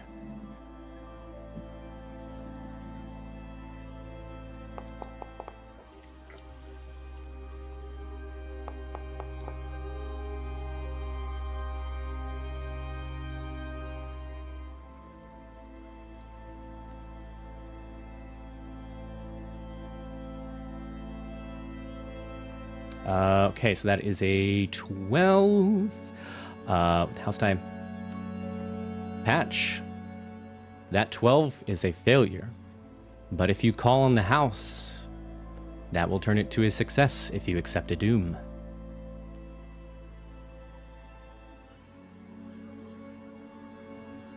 Do I know what I'm failing? Okay, yeah, I'll give you a little context here. So as these fangs sink into you, you do feel just like a little bit of that weird sensation as you feel a little venom circling through you, but rather than like feeling sick or anything like that, you kind of get pissed off at mostly this thing for daring to attack you and Bo and Marcus and Pixie, all of you. It just makes you mad. Your trigger finger gets pretty itchy. Or that's the sensation that you start to feel. That is what you're trying to defend against here. Yeah, I'll turn it into a success. Okay. And for your sake, I do, of course, have not forgotten one of our lines for the folks at home. One of our lines for game safety is kind of taking away agency. I will say, if you choose to fail this roll instead, that is, I will not be forcing any actions on you. If that makes sense, it's fine line, but trying to obviously not take any agency away from you. But yeah, you can, of course, choose to turn that into a success. Okay. Okay, so if I choose to fail... Yeah, I'll lay it out for you here just because we're dancing. Normally I wouldn't do this, but because we're kind of dancing in view of a line, which I do not want to cross. If you fail here, it will make you, or you will have the temptation a little bit stronger than usual, that urge to like shoot first and ask questions later, that aggressiveness is just more tempting to you as an outlet, a vice. It will at no point, I will at no point tell you what patch does, but that will just sort of be ball in your court, RP wise, having that in mind. Okay, well then with that in mind, I think I would just fail that. Okay.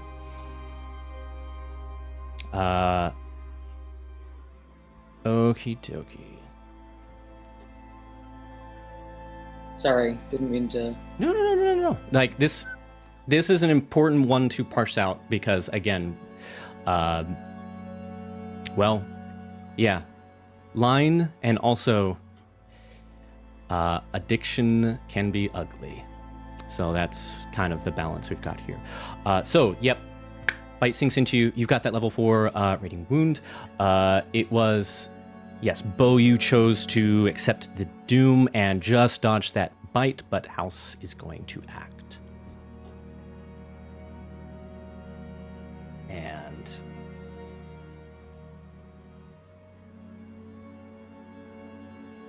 Excuse me. You're muted. Sorry, I was leaning away from the mic for a moment. The house does not act on mine, I don't think, right? You accepted a doom.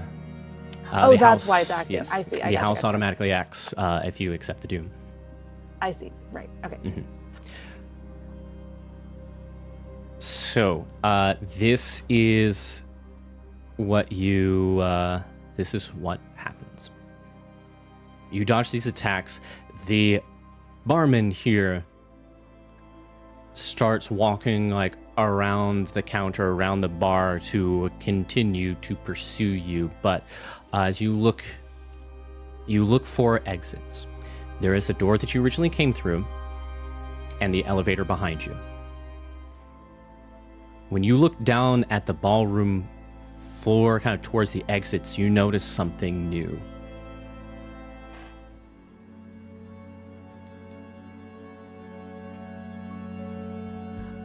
You see... Sorry, it's going to take me a second to pull this up.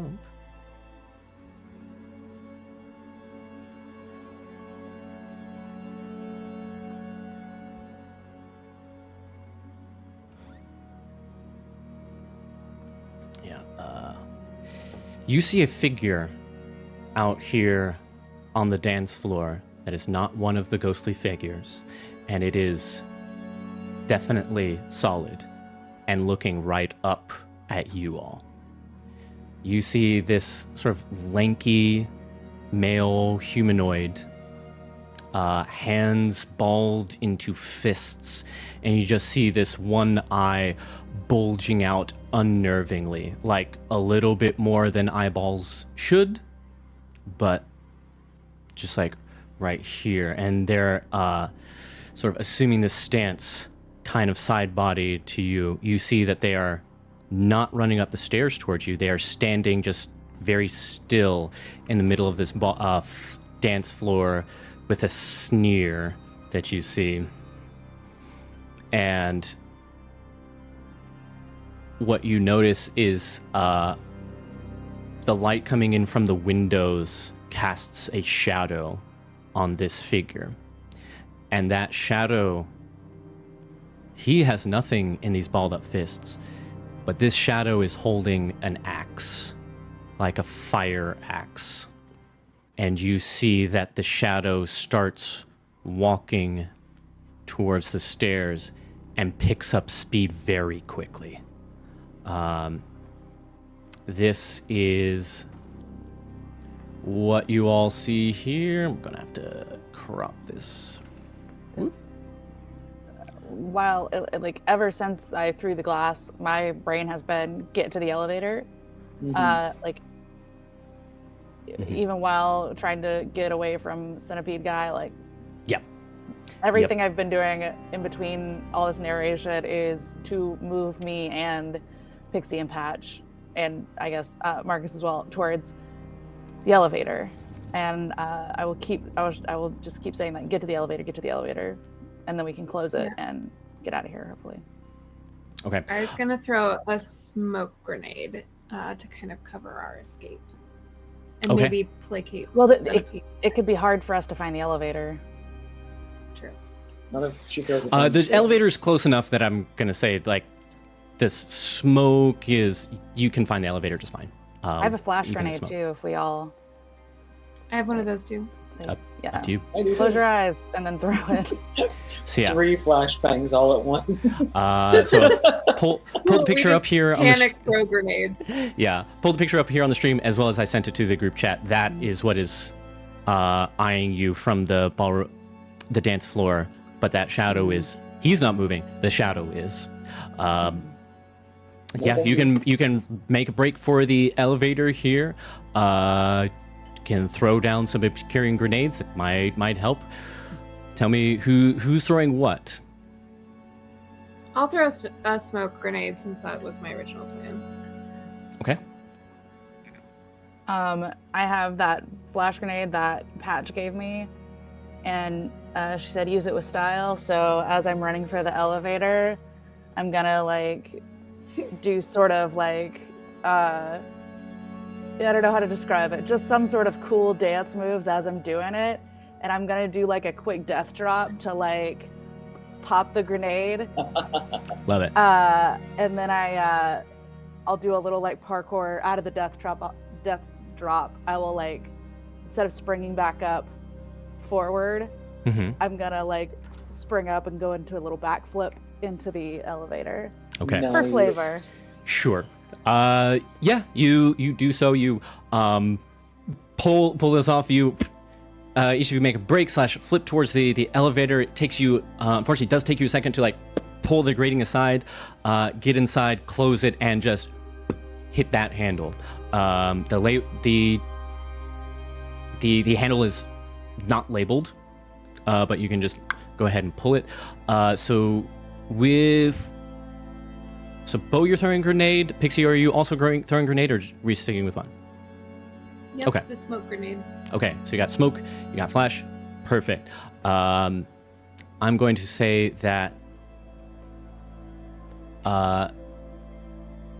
yes, this is going to be enough to sort of distract / deter the barman for long enough.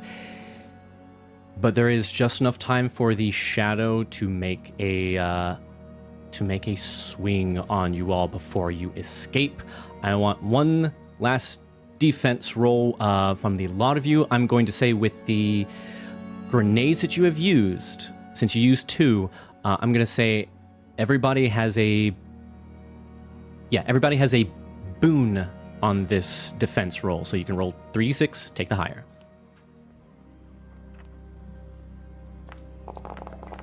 Second screen just died on me. Oh no. That's where my game stuff was. And yeah, as these rolls come in, don't forget the house die. Yeah, as this shadow closes in and swings this axe, this does, in fact, this unfortunate feeling of familiarity that shadows... Whoops. Uh-oh.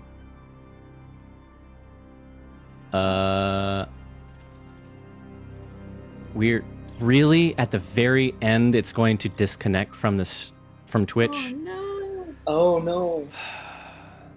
You've got to be kidding me. Oh no. Oh, wait. You just had to. Okay, we're back on. Okay. All right, we're That was reconnected. like the end of Yes. Sopranos. Like, what Oh happened? man, yeah, What happened? it's Sopranos final episode energy. Yeah, sorry there, folks. We disconnected for a second, but we're back on the air. So yes, I will just reiterate just in case that shadow that passes through. This now you realize is the shadow that has been following you for a while, or that presence. It is now here. It is manifested and it is attacking you. Here we've got those. So Patch, that is a 12. House die, no act. Pixie, that is a... Oh, wait.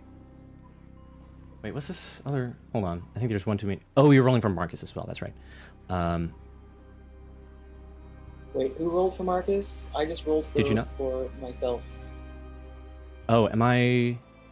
Oh, I'm looking at the wrong one. Sorry. Okay, so, excuse me. I can roll for Marcus. So, If you would, wait, please.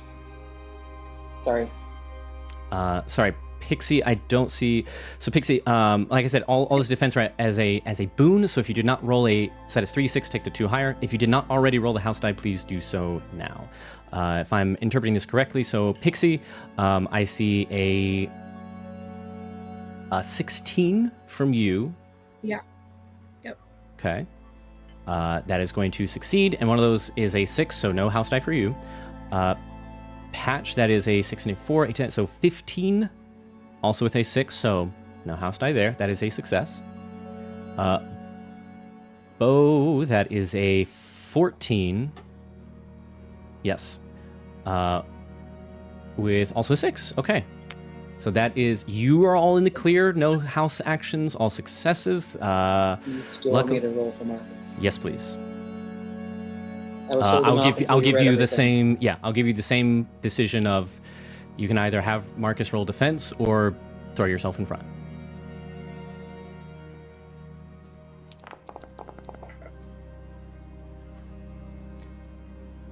Okay, so Marcus has a different rating, but he's no slouch. That is currently a 9 for Marcus. Please roll a house die for Marcus. No house action. Unfortunately, that is going to be a failure, and the house die is not going to help. Go ahead and roll a 1d6 for the wound that Marcus is about to take.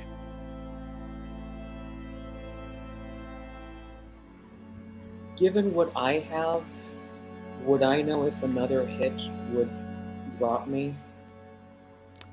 It is possible. In the house, if you have even one wound, it is possible to go down when you take a second hit.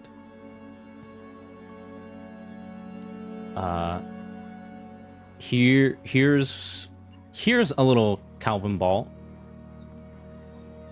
If you accept a doom point, I'll still allow, even though Marcus failed and you rolled for Marcus, I'll still allow you to shield. He will be fine. You will take an attack, and you will take a doom point.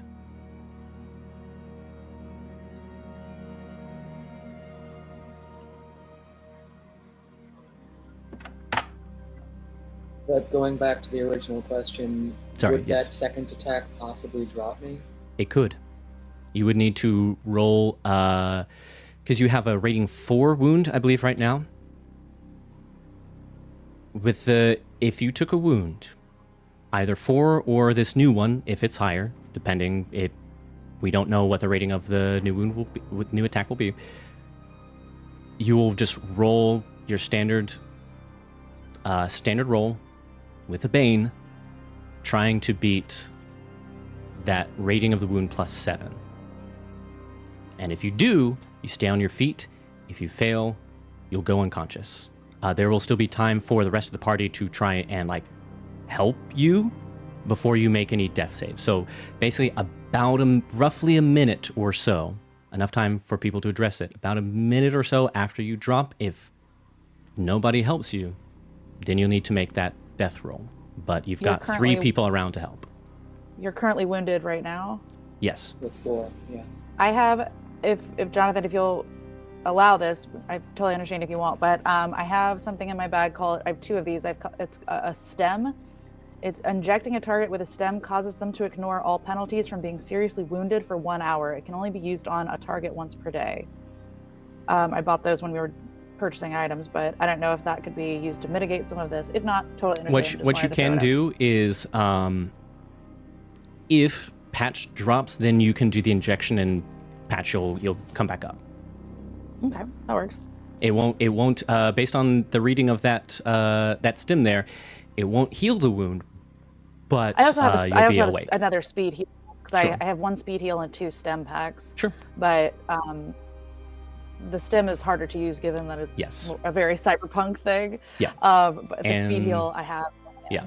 And sorry to push for a decision a little bit, but we are real long on time. This is going to be kind of the finale sequence for this episode. Gotcha. Last question. Yes. Do you need to stay still for speed heal? Because I also have 1 left. Do you need to stay still? Or can I use it on myself as we're running towards the... You all are in the elevator. You have made it to the elevator. This is a swipe at you as you get on, as you're closing the grate. But would I have used it on myself on the way to the elevator to at least stop the bleeding? You do not have time to do that with all right. with that original 4 wound. He's her brother. She's gonna shield him. Okay. So that is going to be 1 doom for Patch. Please roll a d6. No sweat, I got you. I believe in you. Oof. So that's gonna be another 4. So that is a 2. This is good. Yeah. This is damage, so you want to roll low. Oh, okay.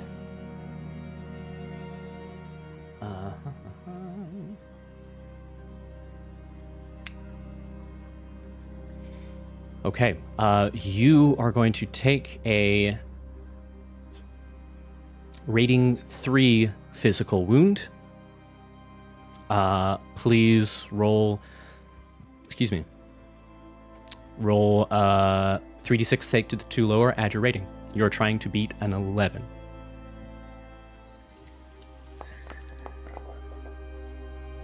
And a house die, please.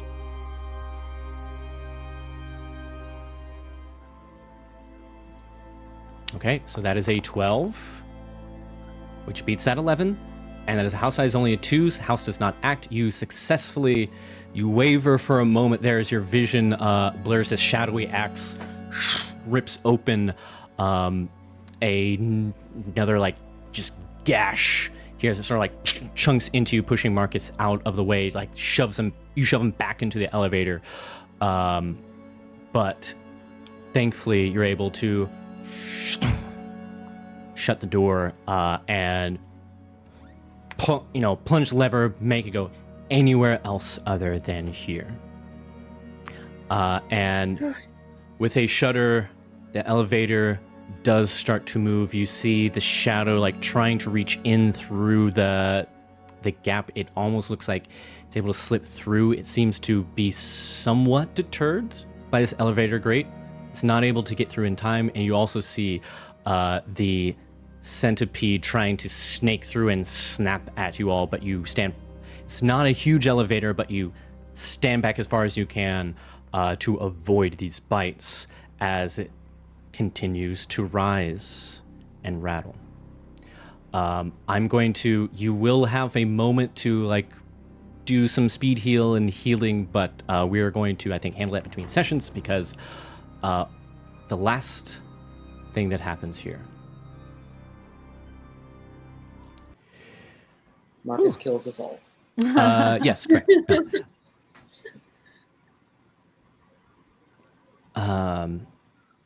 As you go up, presumably patching your wounds, it rattles up to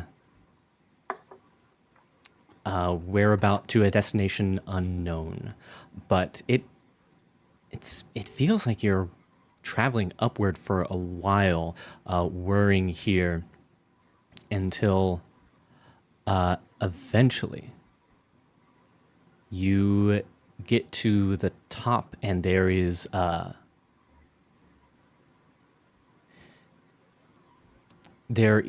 this. You recognize it almost looks like the top of a fire escape stairwell of some kind, but it does in fact look modern. It looks like this could be like your timeline. And you see this one singular door in front of you.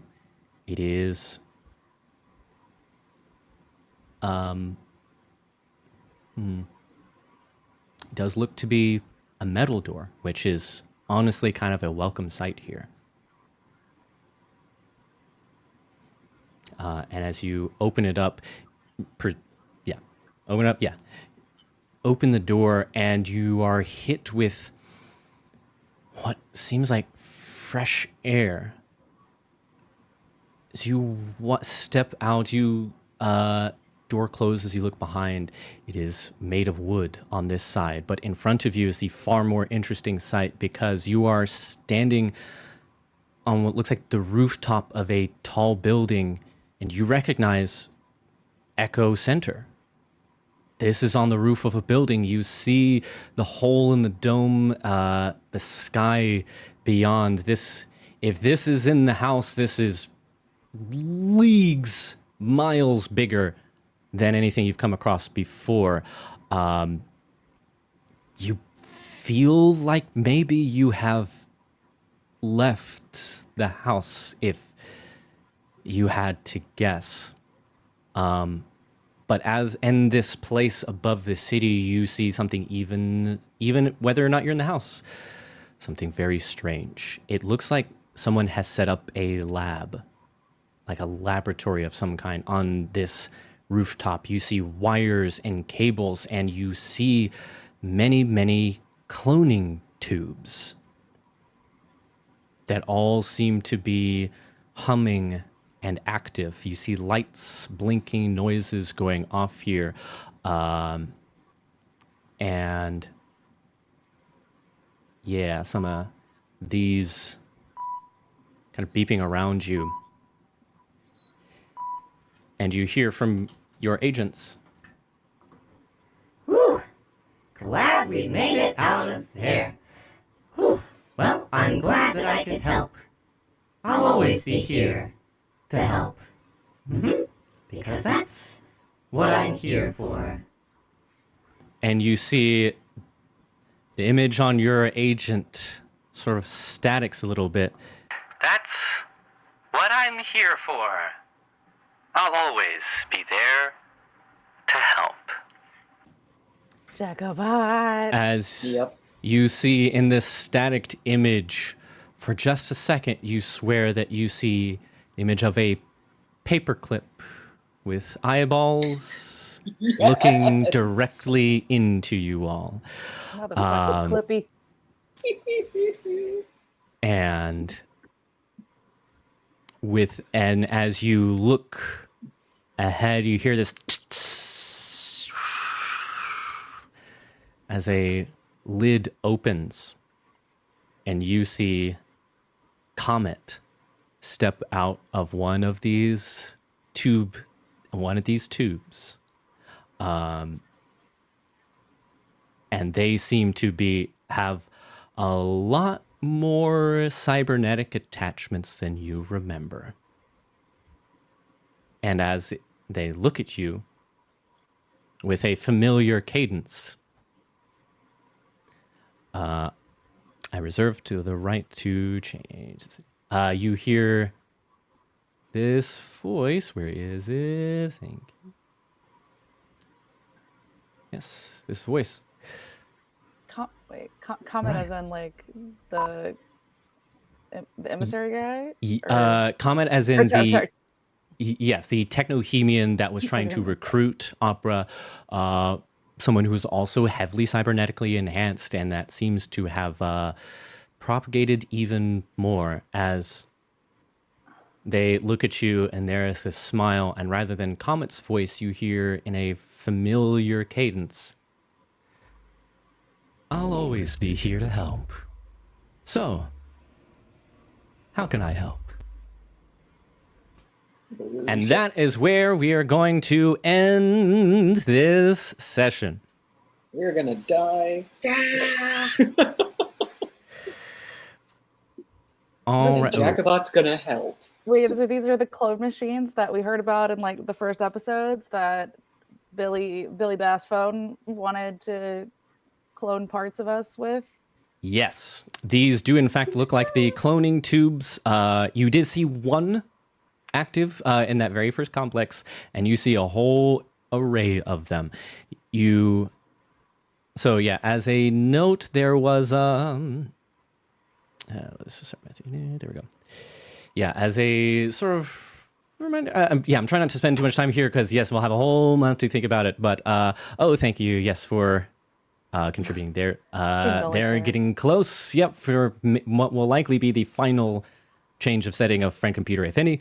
But yes, they're like missing tubes that you saw in like that very first complex, and dramatic irony, when Opera awoke last episode, there were also several tubes missing, and there is an array of them all set up here. So, let's blitz through this. So, yes, for the last session, we have, for now, left the Darkest House as much as one can. We will be back to the Cyberpunk RED system for the final episode, which will be in 1 month, 4 weeks from today. That was the best time that we could get the whole gang together because we want everybody here. So that will be August 28th, that Monday. So 4 weeks from today, we're going to finish this puppy up one way or the other. Yep. Blitzing through here, all music and sound effects were from VoiceMod / Tabletop Audio. No Incompetech today. So just Tabletop Audio and VoiceMod. Of course, the Darkest House system, all the pictures and rooms and things like that. Yes, those are all released by Monte Games. It is a fantastic core system that, as we saw, is designed to fit into your existing campaign. Fantastic system, cannot recommend it highly enough. As ooky spooky as it is, I certainly like running it, and I think it can be a very good challenge for your players, for any GMs out there who are looking for something a little bit different, a little bit scarier. Yes, as always, let's go ahead and knock these out. They're Arkan Forge. As always, Quelmar Realm is sponsored, our 501c3 nonprofit charity organization. You can check us out on our main website, quelmar.world, or if you are interested in getting involved, there's the link to our Discord right there. That is our main hub of communication. Yeah, come hang out, run a game, play in a game. If you're looking for resources, people, anything like that, that is what we are here for. We want to expand community through tabletop play or board game play or what have you. Here to join everybody together. And we could not do all that we do without some help for our charity organization. That includes our sponsors like Arkan Forge. Virtual Tabletop. Arkan Forge is the all-in-one toolkit for game masters to run games in person or online or a hybrid of both. Maps, music, tokens, and more.